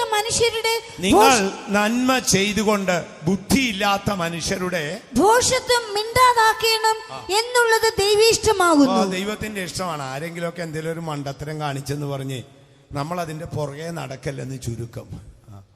ബുദ്ധിയില്ലാത്തവൻ ബുദ്ധികേട് കാണിച്ചപ്പം ബുദ്ധിയുള്ള നീ എന്ത് ചെയ്യണം? ബുദ്ധിപൂർവ്വം അവനെ അങ്ങ് സ്നേഹിച്ചേക്കണം. അതാണ് അതിന്റെ ചുരുക്കം. ദൈവ ഇഷ്ടമാണ് അത്, കേട്ടോ. ഒന്നുകൂടെ നിർത്തി വായിച്ച്. നിങ്ങൾ നന്മ ചെയ്തുകൊണ്ട് നന്മ ചെയ്യണം. ദിവസം ഒരു നന്മയിലും ചെയ്യണം. ഇല്ല, ഒരു നന്മയുടെ വാക്കെങ്കിലും ഒരു മനുഷ്യനോട് പറയണം. അവന്ന് പശ്ചാത്തപിക്കും. ഞാൻ ആലുവായിലിരിക്കുമ്പോഴേ അവിടെ ഒരു പ്രാന്തനുണ്ട്. അവനിടയ്ക്കിടയ്ക്ക് വന്ന് 5 രൂപ 10 രൂപയൊക്കെ മേടിച്ചുകൊണ്ട് പോകും. ഒരു ദിവസം ഞായറാഴ്ച വന്നപ്പോൾ അവിടെ നമ്മുടെ സിസ്റ്റേഴ്സ് ആരാണ്ട് പറഞ്ഞു, പോയിരുന്ന് പ്രാർത്ഥിക്കടാ. അവന് ബോധമില്ലല്ലോ. അവനോട് പോയിരുന്ന് പ്രാർത്ഥിക്കടാന്ന് പറഞ്ഞു. അവനത് ഇഷ്ടപ്പെട്ടില്ല. അവനവിടെ കിടന്ന് എന്തൊക്കെയോ പറഞ്ഞു. ഞാൻ വെളുപ്പിനെ മീറ്റിംഗ് കഴിഞ്ഞ് വന്നു. അപ്പം ഞാൻ ഡോറ് തുറന്നിറങ്ങി വന്നപ്പോൾ എന്നെ കണ്ട വാടെ അവൻ ജീവനും കൊണ്ടുപോയി. അപ്പം ഞാൻ ഓർത്തു ഇനിയിപ്പോൾ ശല്യം ഒഴിഞ്ഞല്ലോ. കുറേ ദിവസം കഴിഞ്ഞ് ഞാനേ അവിടെ ഒരു ബാർബർ ഷോപ്പിൽ തലമുടി വെട്ടാൻ ചെന്നപ്പം ആ മഴയത്ത് ഇവൻ വിറച്ച് സൈഡിൽ ചരിഞ്ഞിരിക്കുക. തലമുടി വെട്ടിയിട്ട് ഇറങ്ങി വരുമ്പോൾ ഇവനെ ഞാൻ കണ്ടു. എന്നെ കണ്ടോണ്ട് തിരിഞ്ഞിരുന്നു. ഞാൻ പോയി അവൻ്റെ തോളത്ത് കൂട്ടി, എടാ പോയി നീ എന്താടാ ഇവിടെ ഇരിക്കുന്നത് ചോദിച്ചു. അയ്യോ അച്ചോ വെറുതെ ഇരിക്കുക, വല്ലതും കഴിച്ചോടാ, മഴയൊക്കെ അല്ലേ. ഒന്നും കഴിച്ചില്ലെന്ന് പറഞ്ഞു. അപ്പോൾ ഒരു 50 രൂപ കൊടുത്തു. നീ അവിടെ പോയി പൊറോട്ട മേടിച്ചിനോണം, അവിടുന്ന് കരിയോയിലൊന്നും മേടിച്ച് കുടിക്കല്ലെന്ന് പറഞ്ഞു. ഇല്ലച്ചോ എന്ന് പറഞ്ഞു. അപ്പോൾ കടക്കാരനെ വന്ന് എന്നോട് ചോദിച്ചു, എന്താ സാറേ എന്താ കാര്യം? ഞാൻ പറഞ്ഞു, ഈ ആലുവായി വല്ലപ്പോഴും എന്നെ ചീത്ത വിളിക്കാൻ ഇവനേ ഉള്ളൂ. എന്നിട്ട് സമയമുള്ളപ്പം വന്ന് ചീത്ത വിളിക്കണമെന്ന് പറഞ്ഞൊരു 50 രൂപ കൊടുത്താന്ന് പറഞ്ഞു. എന്തോ ചെയ്യും, മേടിച്ചും പോയില്ലേ. ഞാനങ്ങ് പോയി. കുറെ ദിവസം കഴിഞ്ഞപ്പോൾ വന്നിരിക്കുകയാണ് കരഞ്ഞോണ്ട്. അയ്യോ അച്ചോ ഞാനൊരു പ്രാന്തനല്ലേ ചോദിച്ചു. ഞാൻ ചോദിച്ചു, നീ പ്രാന്തനാണെന്ന് നിന്നോട് ആര് പറഞ്ഞു? അയ്യോ ഞാനൊരു പ്രാന്തനാണ് അച്ചോ, ഞാൻ അച്ഛനെ ചീത്ത വിളിച്ചിട്ടും എനിക്കും പൈസ എന്ന്. ഞാൻ പറഞ്ഞടാ, എല്ലാ മനുഷ്യനും ഇച്ചിരി പ്രാന്തമുണ്ട്, എനിക്കുണ്ട് ഇച്ചിരി, ഒത്തിരിയില്ല. നിനക്ക് ഇച്ചിരി കൂടുതലുള്ളത് കൊണ്ടാണ് നീ ഇങ്ങനെ ഇരിക്കുന്നു. പാവം ചെയ്ത് പരദീസ നഷ്ടപ്പെട്ടപ്പോഴേ മനുഷ്യന്റെ ഒരു സ്രൂ ആയവാ. അപ്പൊ അവൻ തുറിച്ചു നോക്കിയിട്ട് പറയും, അച്ഛനും ഉണ്ടോ? ഞാൻ പറഞ്ഞോണ്ട് അവൻ സമാധാനത്തിൽ പ്രശ്നം തീർന്നല്ലോ. അപ്പൊ ദൈവമക്കളെ, നമ്മൾ ആ പോഷനെ പിടിച്ച് ചീത്ത പറഞ്ഞിട്ട് കാര്യമുണ്ടോ? നിങ്ങൾ തന്നെ പറയേ. പത്രോസ് പറയാണ്, നിങ്ങളോട് ദോഷം ചെയ്യുന്നവനോട് കഴിയുന്നിടത്തോളം എന്ത് ചെയ്തേക്കണം? നന്മ ചെയ്തേക്കണം.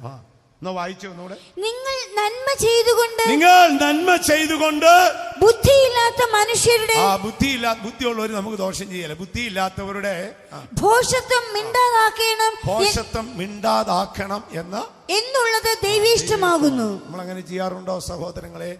നമുക്ക് ബോധമില്ലല്ലോ അല്ലേ.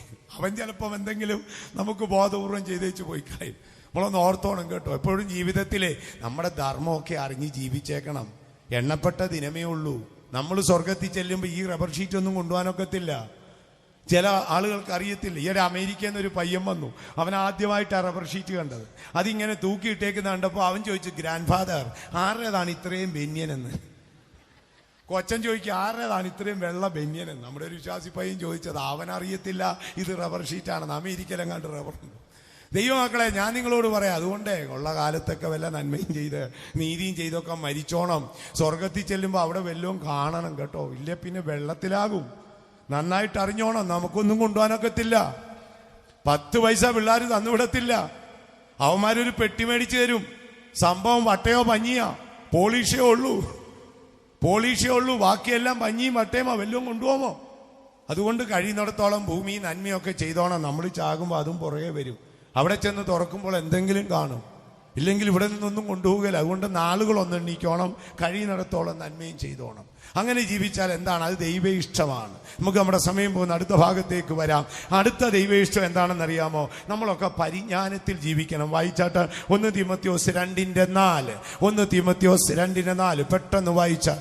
അവൻ സകല മനുഷ്യരും, ശ്രദ്ധിക്കുക, ദൈവം തമ്പുരാനെ കുറിച്ച് പറയുന്നു, അവൻ സകല മനുഷ്യരും രക്ഷ പ്രാപിപ്പാനും. രക്ഷ പ്രാപിച്ചവൻ പിന്നെന്ത് ചെയ്യണം? സത്യത്തിന്റെ പരിജ്ഞാനത്തിൽ എത്തുവാനും. 2 കാര്യമാണ്. ഒന്ന്, അവൻ രക്ഷ പ്രാപിക്കണം. 2, സത്യം ആരാണ്? സത്യത്തിന്റെ പരിജ്ഞാനം എന്ന് പറയുന്നത് യേശുവിന്റെ പരിജ്ഞാനമാണ്. ഒന്നവൻ രക്ഷ പ്രാപിച്ച് സത്യത്തിന്റെ പരിജ്ഞാനത്തിലോളം എത്തിച്ചേരണം. ദൈവ ഇഷ്ടമാണ്. നമ്മൾ രക്ഷിക്കപ്പെട്ട് എന്നും ഒന്ന് തന്നെ പറഞ്ഞുകൊണ്ടിരിക്കരുത് ദൈവമക്കളെ.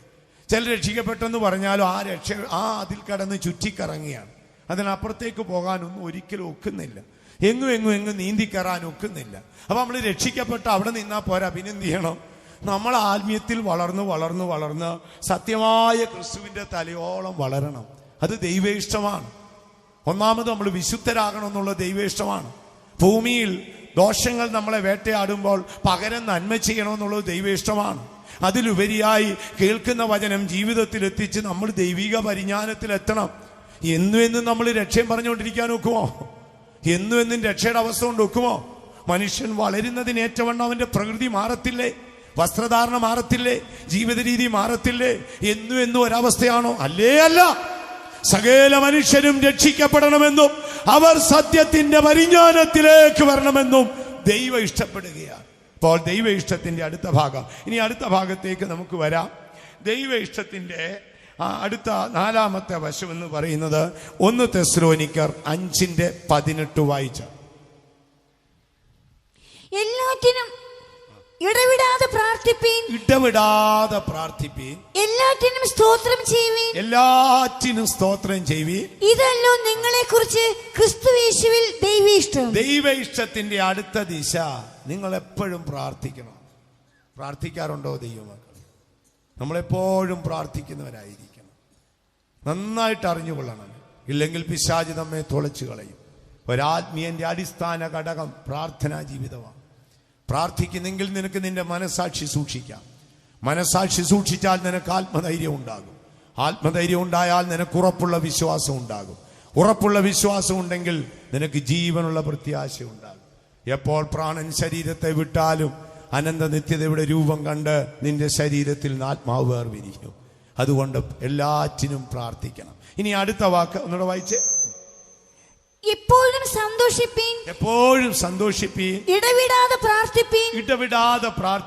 എല്ലാറ്റിനും സ്തോത്രം ചെയ്യുവീൻ. ഇനി അടുത്ത നമ്മുടെ ചിന്താ വിഷയം, എല്ലാറ്റിനും ദൈവത്തെ സ്തുതിക്കാൻ ഒക്കുമോ? എല്ലാറ്റിനും നമുക്ക് നമ്മുടെ ദൈവത്തെ സ്തുതിക്കാൻ ഒക്കുമോ?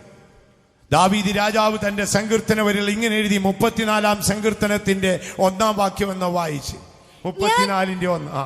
ഞാൻ യഹോവയെ എല്ലാ കാലത്തും വാഴ്ത്തും. നടക്കുമോ സഹോദരൻ?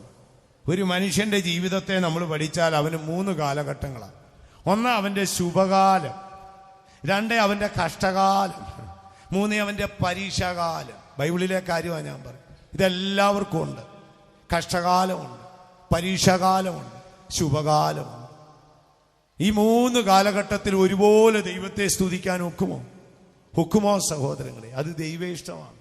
അങ്ങനെ ഒക്കണമെങ്കിൽ നിങ്ങൾ ആഴമായ ചില കാര്യങ്ങൾ അറിഞ്ഞിരിക്കണം. ആഴമായ അറിവ് നിങ്ങളുടെ ഹൃദയത്തിൽ എഴുതി ചേർത്താൽ സത്യമായി ഞാൻ നിങ്ങളോട് പറയാം, നിങ്ങൾക്കെല്ലാ അവസ്ഥയിലും നിങ്ങളുടെ ദൈവത്തെ സ്തുതിക്കാം. നല്ല കാലത്തും അല്ലെങ്കിൽ ശുഭകാലത്തും കഷ്ടകാലത്തും പരീക്ഷാകാലത്തും മനം അടുത്തു പോകാതെ പ്രാർത്ഥിക്കുകയും അതരം തുറന്ന് ദൈവത്തെ സ്തുതിക്കുകയും ചെയ്യുക എന്നുള്ളത് നിന്റെ ദൈവത്തിന്റെ ഇഷ്ടമാണ്. അതെങ്ങനെ നിനക്കൊക്കും? ദൈവമക്കൾ ദയവായി ദൈവവചനം ശ്രദ്ധിച്ചുകൊണ്ടിരുന്നാട്ടെ. നിങ്ങൾക്ക് എങ്ങനെ അതൊക്കും?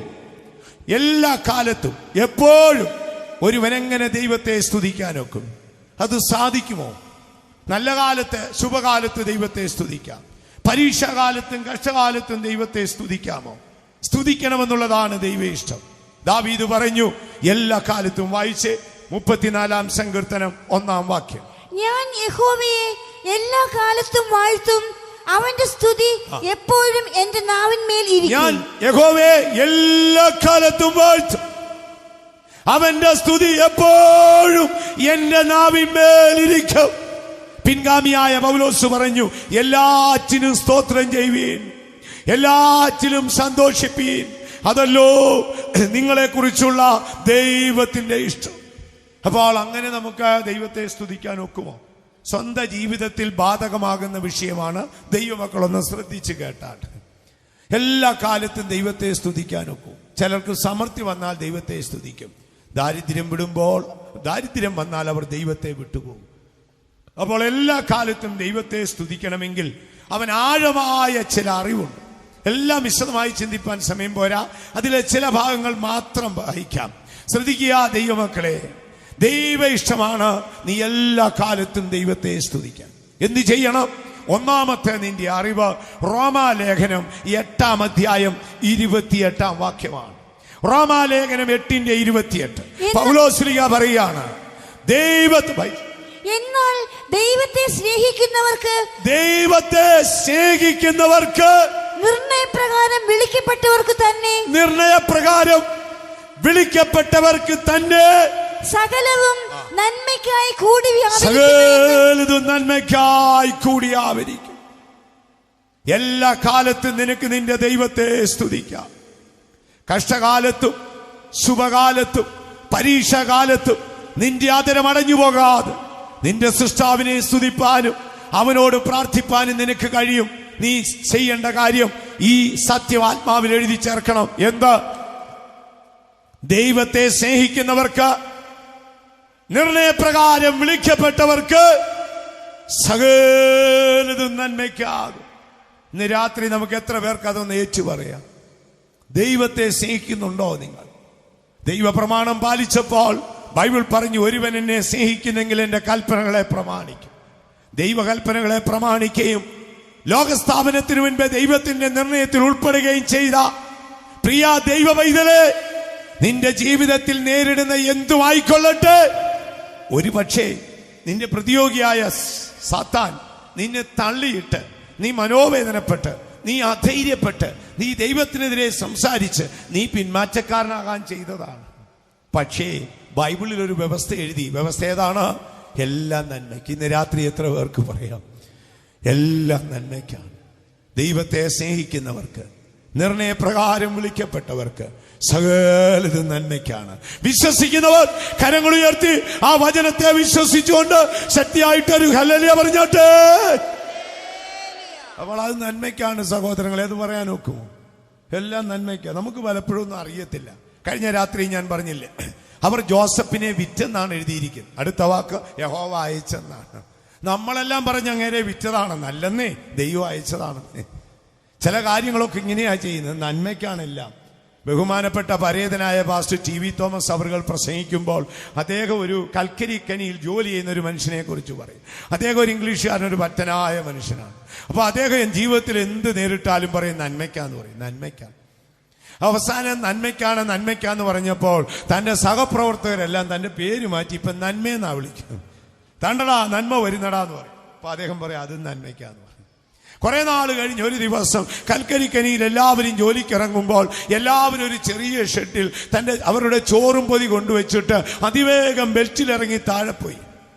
അവസാനം നമ്മുടെ ഈ നന്മയും ചോറും പൊതിയും വെച്ചു പോയി. കുറെ കഴിഞ്ഞ് ഒരു തെരുവുന അതിൽ വന്നിട്ട് ഈ നന്മയുടെ പൊതിയും കടിച്ചുകൊണ്ട് പോയി.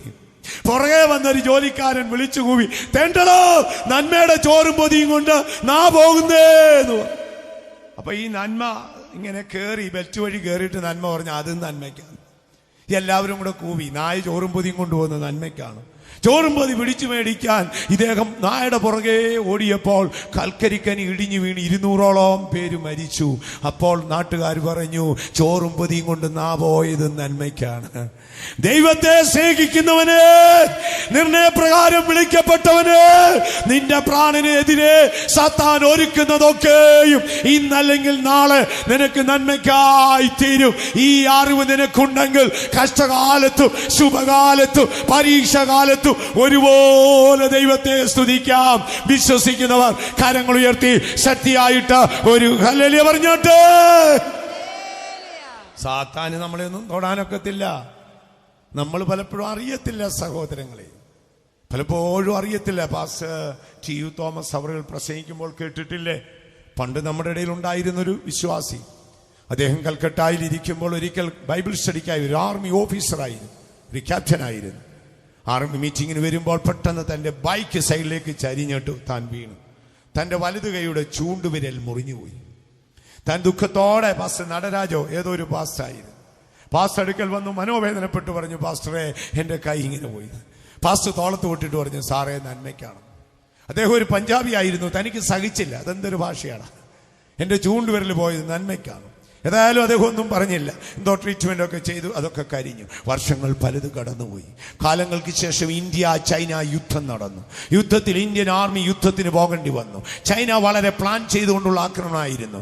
ഇന്ത്യൻ സൈനികർക്ക് വേണ്ടത്ര വസ്ത്രമോ ഷൂവോ ഒന്നും ഉണ്ടായിരുന്നില്ല. മഞ്ഞുമലയിൽ അവർ യുദ്ധത്തിന് പുറപ്പെട്ടു. യുദ്ധത്തിൽ ചൈനയുടെ മുൻപിൽ ഇന്ത്യ തോറ്റു.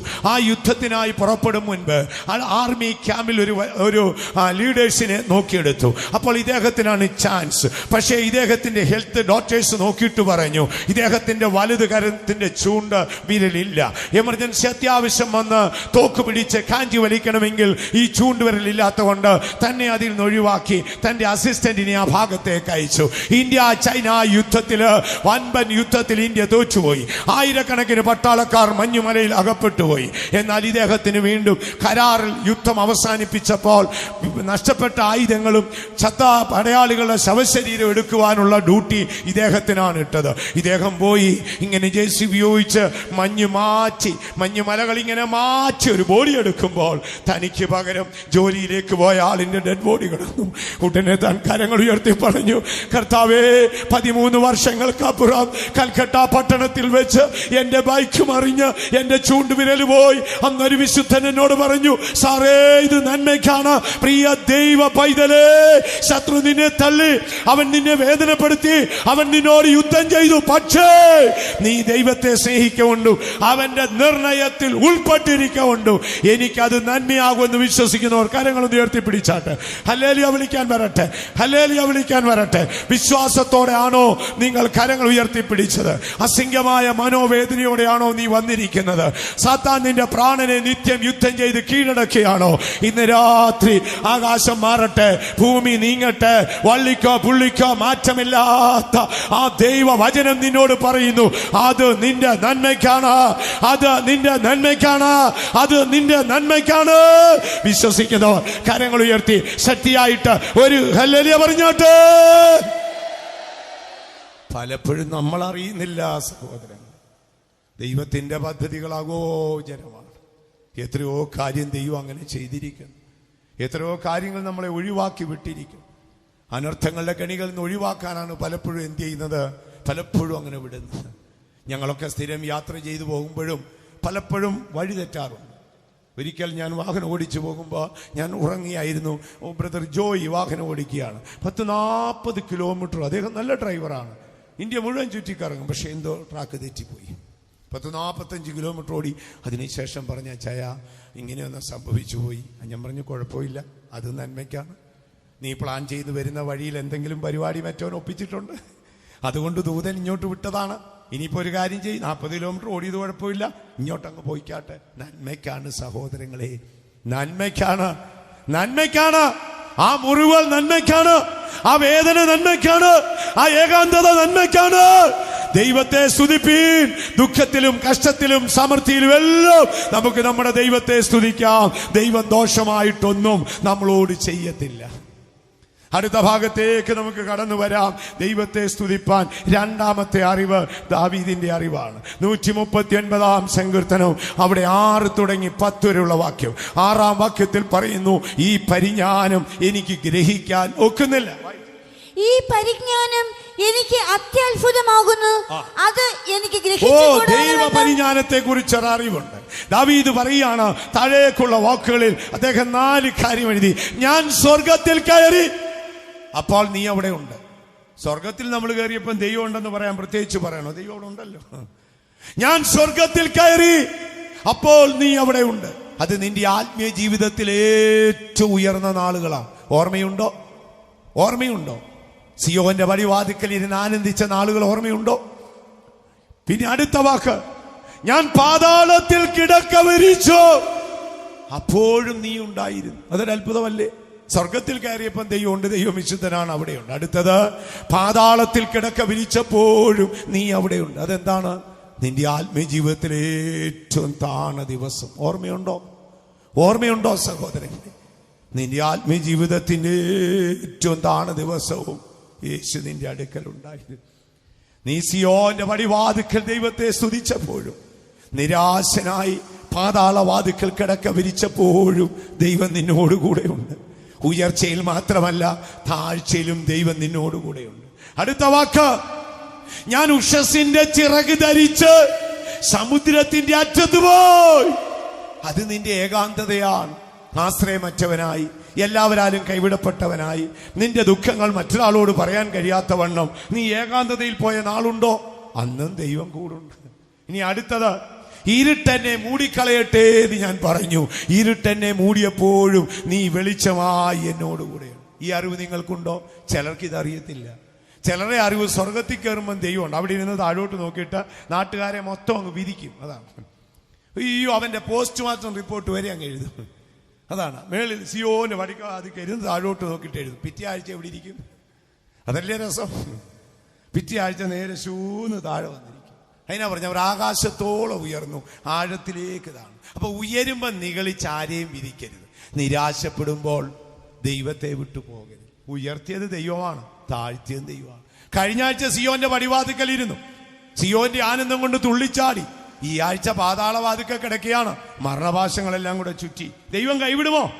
കൈവിടുമോ? നിന്റെ എല്ലാ അവസ്ഥയിലും നിനക്ക് ദൈവത്തെ സ്തുതിക്കാൻ കഴിയും. അറിഞ്ഞാട്ട് ഉയർച്ചയിലും താഴ്ചയിലും ദൈവം നിന്നോടുകൂടെയുണ്ട്.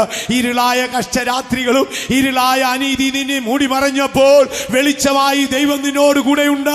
യെരൂശലേമിൽ പാർത്തപ്പോൾ മാത്രമല്ല, ഉഷസിന്റെ ചിറക് ധരിച്ച് സമുദ്രത്തിന്റെ അറ്റത്ത് ഏകാന്തതയിൽ പോയപ്പോഴും എന്റെ ദൈവം എന്നോടുകൂടെ ഉണ്ടെന്ന് വിശ്വസിക്കുന്നവർ കരങ്ങൾ ഉയർത്തി ശക്തിയായിട്ട് ഒരു ഹല്ലേലൂയ പറഞ്ഞാട്ടെ. അപ്പോൾ നിങ്ങൾക്ക് ദൈവത്തെ സ്തുതിക്കാൻ ഒക്കുമോ? രണ്ടാമത്തെ അറിവിതാണ്. ഏതാണ്? ഉയർച്ചയിലും താഴ്ചയിലും എൻ്റെ യേശു എൻ്റെ കൂടെ ഉണ്ട്. പിന്നെ ചെകുത്താനും വല്ലതും ചെയ്യാൻ ഒക്കുമോ സഹോദരങ്ങൾ? ചിലർക്ക് ഇത് അറിഞ്ഞുകൂടാ. ഉയരുമ്പോൾ ദൈവമുണ്ട്, താഴുമ്പോൾ എന്നെ വിട്ടു വെച്ച് പോയത് ഇല്ല സഹോദരങ്ങളെ. സാധു കൊച്ചുഞ്ഞദേശിയുടെ ഒരു പാട്ടാണെന്ന് തോന്നുന്നു, നല്ലൊരു പാട്ടുണ്ടല്ലോ, കാർമേഘത്തിനുള്ളിൽ ഞാൻ മിന്നും ശോഭ. ഒരു പാട്ടില്ലേ? കാർമേഘത്തിനുള്ളിലും ഞാൻ മിന്നും സൂര്യ ശോഭ കാണും.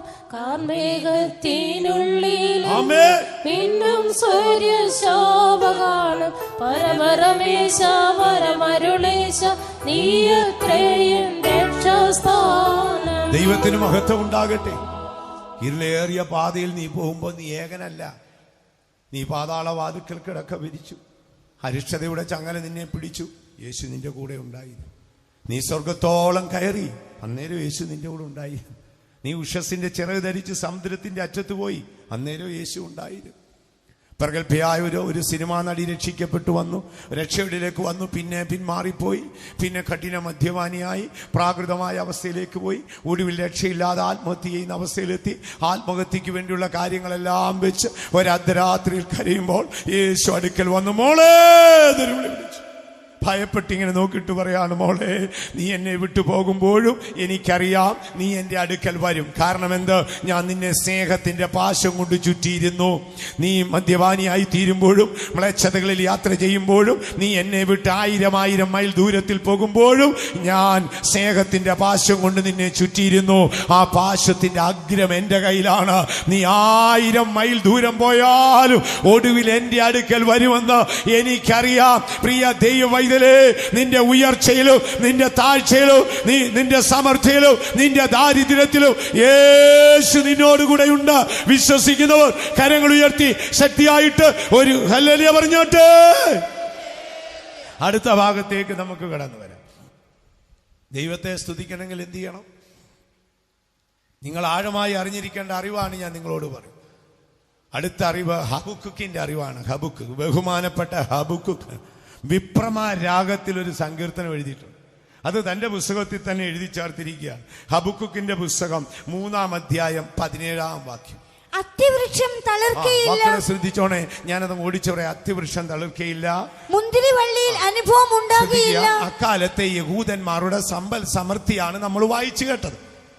അത്തി, ഒലിവ്, മുന്തിരി, തൊഴുത്തിലെ കന്നാലി, വയലിലെ സമ്പത്ത്. ആത്മീയമായി പഠിക്കുമ്പോൾ അത്തി നീതിയാണ്, ഒലിവ് അഭിഷേകമാണ്, മുന്തിരി മനസ്സിന്റെ ആനന്ദമാണ്, തൊഴുത്തിലെ കന്നാലി ദൈവപ്രസാദമുള്ള ജീവിതമാണ്, വയലിലെ ധാന്യം എന്ന് പറയുന്നത് തിരുവെഴുത്തുമായിട്ടുള്ള ബന്ധമാണ്. ചിലപ്പോൾ ഇതെല്ലാം അങ്ങ് പോയെന്ന് വരും. സൂത്രവും തന്ത്രമൊന്നും എടുക്കരുത് കേട്ടോ, അതേ ഉള്ളൂ. ഒക്കുന്നിടത്ത് ഒപ്പിക്കാനൊന്നും നിൽക്കരുത്. പരമാർത്ഥിയായിട്ട് അങ്ങ് ജീവിച്ചോണം. ഒക്കുന്നില്ല, തമ്പുരാനോട് അങ്ങ് നേര് പറഞ്ഞേക്കണം. ഇപ്പോൾ ഇവിടെ നമ്മൾ വായിച്ചു കേട്ട തിരുവെഴുത്ത് അങ്ങനെയല്ലേ? ഇതെല്ലാം പോയെന്നാവും. വായിച്ചേ. അത്തിവൃക്ഷം തളിർക്കയില്ല, അത്തിവൃക്ഷം തളിർക്കത്തില്ല, മുന്തിരിവള്ളിയിൽ അനുഭവം ഉണ്ടാകത്തില്ല, ഒലിവ് മരത്തിന്റെ പ്രയത്നം നിഷ്ഫലമായി പോകും. ഒലിമരത്തിന്റെ പ്രയത്നം നിഷ്ഫലമായി പോകും. നിലങ്ങൾ ആഹാരം വിളയിക്കത്തില്ല. ആട്ടിൻകൂട്ടം തൊഴുത്തിൽ നിന്ന് നശിച്ചു പോകും. ഗോശാലകളിൽ കന്നുകാലികൾ ഉണ്ടാകത്തില്ല. എങ്കിലും ഞാൻ എന്റെ ദൈവത്തിൽ ആനന്ദിക്കും. ശ്രദ്ധിക്കുക, ഇന്ന് രാത്രി എത്ര പേർക്ക് പറയാം, കർത്താവേ എല്ലാം നഷ്ടപ്പെട്ടു പോയി, അത്തിയും പോയി, ഒലിവും പോയി, മുന്തിരിയും പോയി, വയലിലെ ധാന്യവും പോയി, എല്ലാം നഷ്ടപ്പെട്ടു പോയി. എങ്കിലും ഞാൻ എന്ത് ചെയ്യും? നിന്നെ സ്തുതിക്കും. എത്ര പേർക്കൊക്കും അത്? എല്ലാ കാലത്തും ദൈവത്തെ സ്തുതിക്കണം. എത്ര പേർക്കൊക്കും? എല്ലാം നഷ്ടപ്പെട്ടു പോയി. നമ്മളാണെങ്കിൽ എന്ത് ചെയ്യും? പിന്മാറ്റക്കാരായി പോകും. നമ്മുടെ നീതി പോയി, അഭിഷേകം പോയി, മനസ്സിന്റെ ആനന്ദം പോയി, എല്ലാം പോയി. ഇനി നമ്മൾ എന്തിനാണ് പോകുന്നതെന്നൊക്കെ ചിന്തിക്കും. അല്ല സഹോദരങ്ങളെ, നിങ്ങൾ ആഴത്തിൽ അറിഞ്ഞാട്ട്, അത്തി പോയപ്പോഴും, മുന്തിരി പോയപ്പോഴും, ഒലിവ് പോയപ്പോഴും, തൊഴുത്തിലെ കന്നാലി നഷ്ടപ്പെട്ടപ്പോഴും ഞാൻ എന്റെ ദൈവത്തെ സ്തുതിച്ചു. രഹസ്യം എന്ത്? എന്റെ ദൈവമേ, എന്റെ ബലമെന്ന് പറയുന്നത് നിന്റെ ബലമാണ്. അടുത്തത്, ഞാൻ നിൽക്കുന്നത് പാറയിലാണ്. അടുത്തത്, എന്റെ കാലുകൾ പേടമാന്റെ കാലുപോലെയാണ്. ഈ അറിവ് നമുക്കുണ്ടാകണം, നിൽക്കുന്ന പാറയെക്കുറിച്ചും പിന്നെ നമ്മൾ വ്യാപരിച്ച ബലത്തെക്കുറിച്ചും. ഇനി അതിലുപരി അടുത്ത എന്താണ്? തിരുവെഴുത്ത് വളരെ വായിച്ചാൽ, യഹോവയായ കർത്താവ് എന്റെ ബലമാകുന്നു. അടുത്തത്, അവൻ എന്റെ കാൽ പേടമാൻ കാൽ പോലെയാക്കുന്നു, ഉന്നതികളിൽ മേൽ എന്നെ നടക്കുമാറാക്കുന്നു. നമ്മൾ ആഴമായ അറിവാണ് ചിന്തിച്ചുകൊണ്ടിരിക്കുന്നത്.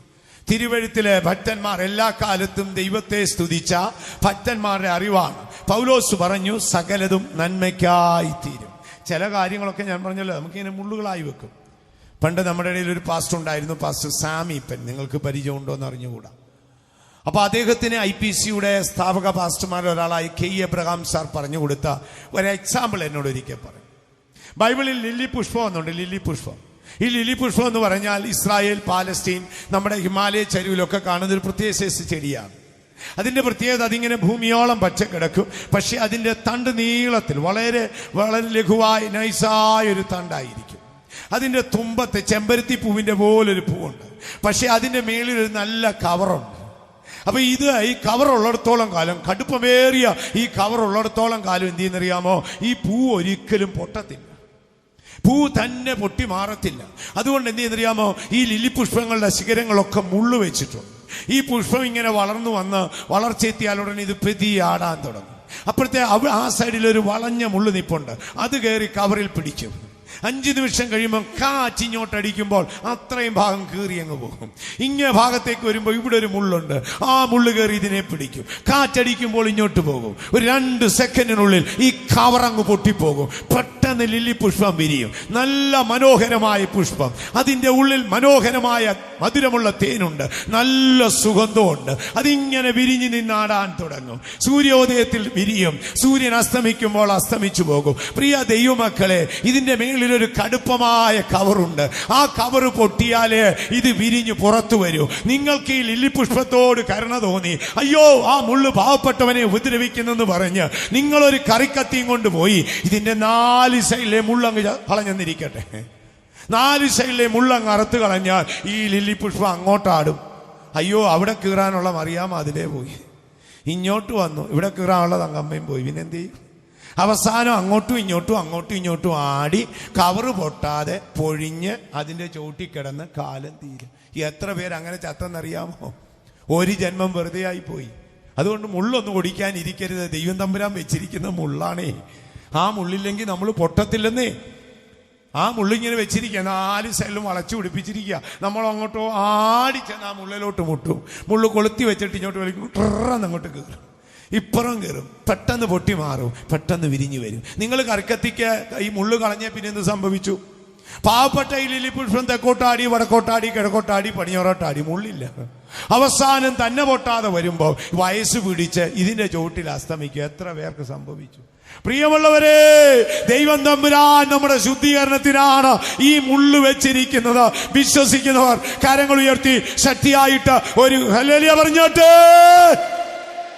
എന്നാലേ പൊട്ടി പുറത്തു വരത്തുള്ളൂ കേട്ടോ. നന്നായിട്ട് ഓർത്തോളാണ്. ഈ കറുപ്പിച്ചാത്തിക്ക് മുള്ളൊന്നും വെട്ടാൻ പോകരുത്, അതൊരു മൂലയിൽ ഇരുന്നുണ്ട്. എത്രയോ പേരെ ശുദ്ധീകരിച്ചാന്നറിയാമോ? വിറക് കീറുമ്പം കണ്ടിട്ടില്ലേ? നമ്മുടെ നാട്ടിൽ വിറക് കീറുമ്പം കണ്ടില്ലേ കൺവെൻഷൻ? ആദ്യം ഒരു കട്ട വിറക് എടുത്തു വെക്കും, വെക്കത്തില്ലേ?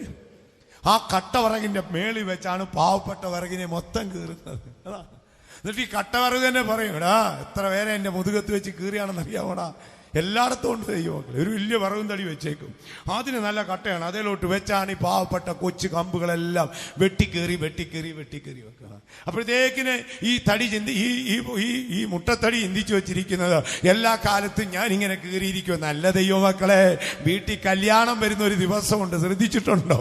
അന്ന് നമ്മുടെ വല്യപ്പന്മാർ എന്ത് ചെയ്യുന്നറിയാമോ? പുറത്താണ് കഞ്ഞി വെക്കുന്നത്.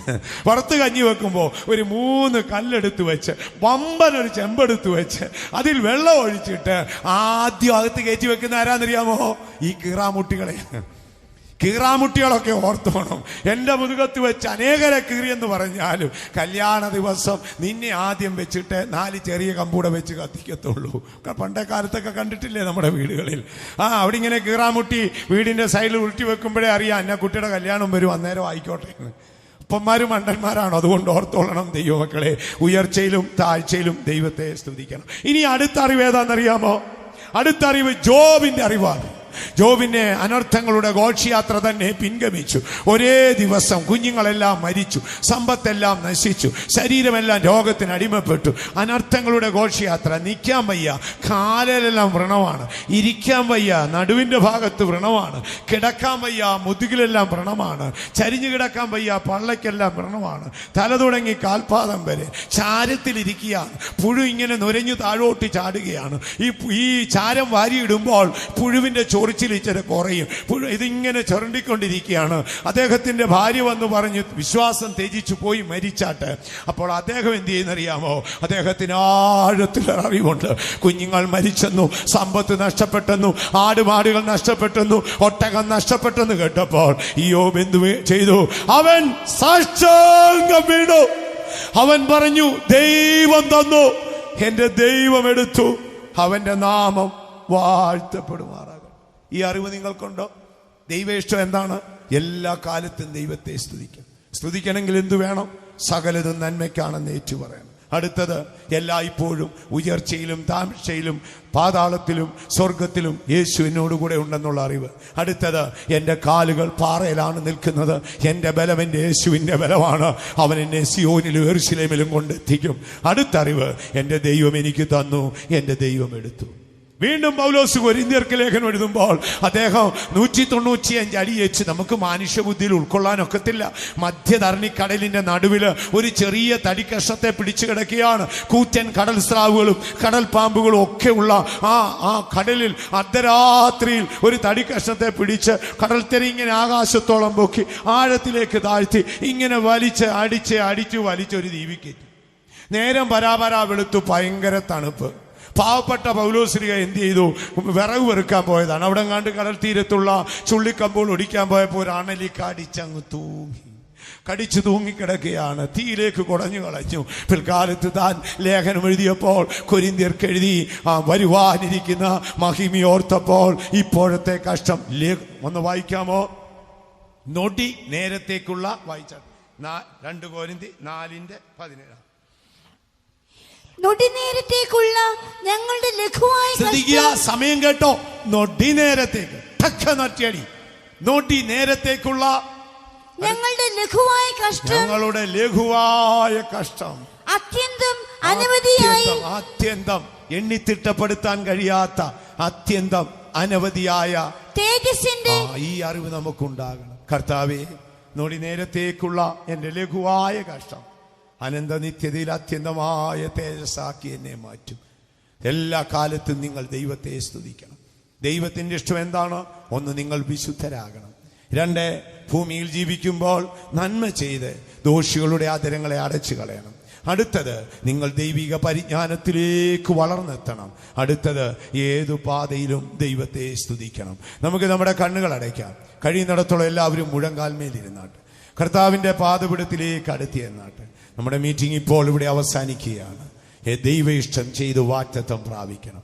നിങ്ങൾ ആ ദൈവ ഇഷ്ടത്തിന് സമർപ്പിക്കുമെങ്കിൽ സ്വർഗം നിങ്ങൾക്ക് പ്രദാനം ചെയ്ത എല്ലാ വാഗ്ദത്തങ്ങളും നിങ്ങൾക്ക് കിട്ടും.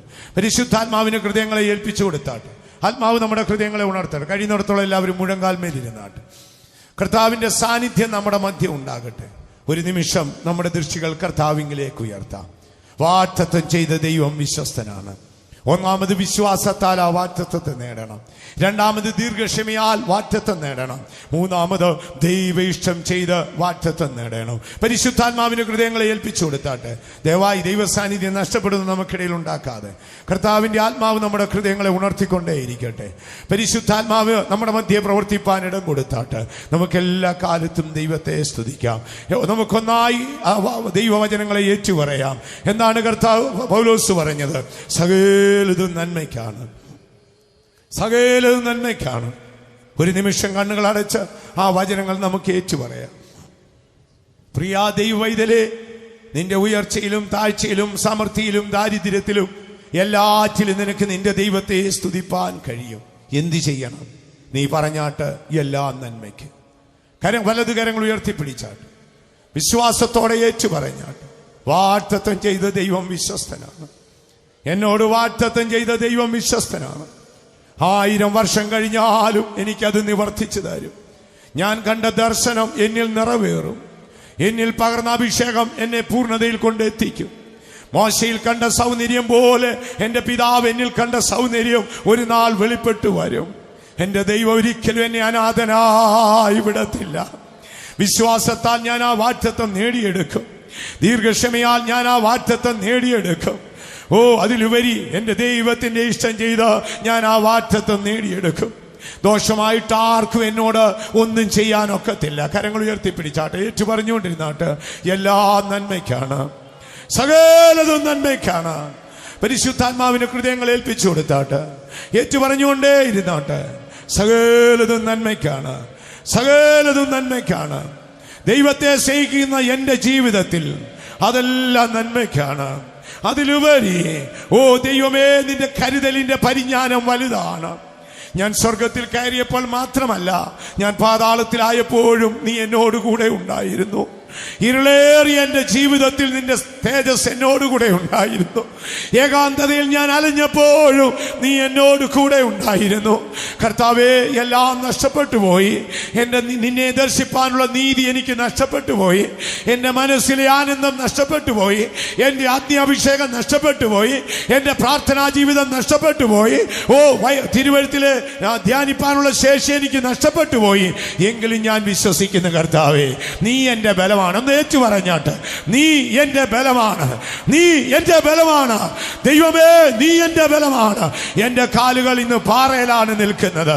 ഓ, നീ എന്നെ ഉന്നതഗിരിയിലാണ് നടത്തുന്നത്. അതിലുപരി നമുക്ക് ഏറ്റു പറയാം, എന്റെ ദൈവം എനിക്ക് തന്നു, എന്റെ ദൈവം എടുത്തു, എന്റെ ദൈവം എനിക്ക് തന്നു, എന്റെ ദൈവം അതെല്ലാം എടുത്തു. അടുത്തതായി നമുക്ക് ഏറ്റു പറയാം, നോടി നേരത്തേക്കുള്ള എന്റെ ലഘുവായ കഷ്ടമാണ്. അനന്ത നിത്യതയുടെ കവാടം തുറക്കുമ്പോൾ ഞാൻ എന്റെ രാജാവിനെ അവന്റെ മഹിമയോടെ ദർശിക്കും. എത്ര പേർക്ക് വിശ്വാസത്തോടെ ഏറ്റു പറയാം, സാത്താൻ ലജ്ജിക്കട്ടെ, സാത്താൻ ലജ്ജിക്കട്ടെ, അവൻ യുദ്ധം അവസാനിപ്പിക്കട്ടെ.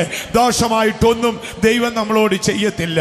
എല്ലാ നന്മയ്ക്കാണ് ദൈവവൈദ്യരെ. നിന്റെ ദാരിദ്ര്യം, നിന്റെ ഏകാന്തത, നിന്റെ മനോവേദന, നിന്റെ മാനസിക സംഘർഷം എല്ലാം നന്മയ്ക്കാണ്. ഉയർച്ചയിലും താഴ്ചയിലും ദൈവം നിന്നോടുകൂടെയുണ്ട്. പരിശുദ്ധാത്മാവിന് ഹൃദയങ്ങളെ ഏൽപ്പിച്ചു കൊടുക്കാം. നമുക്കൊന്നായി ചേർന്ന് പാടാം. ദോഷമായി ൊന്നു മെന്നു എന്റെ താതൻ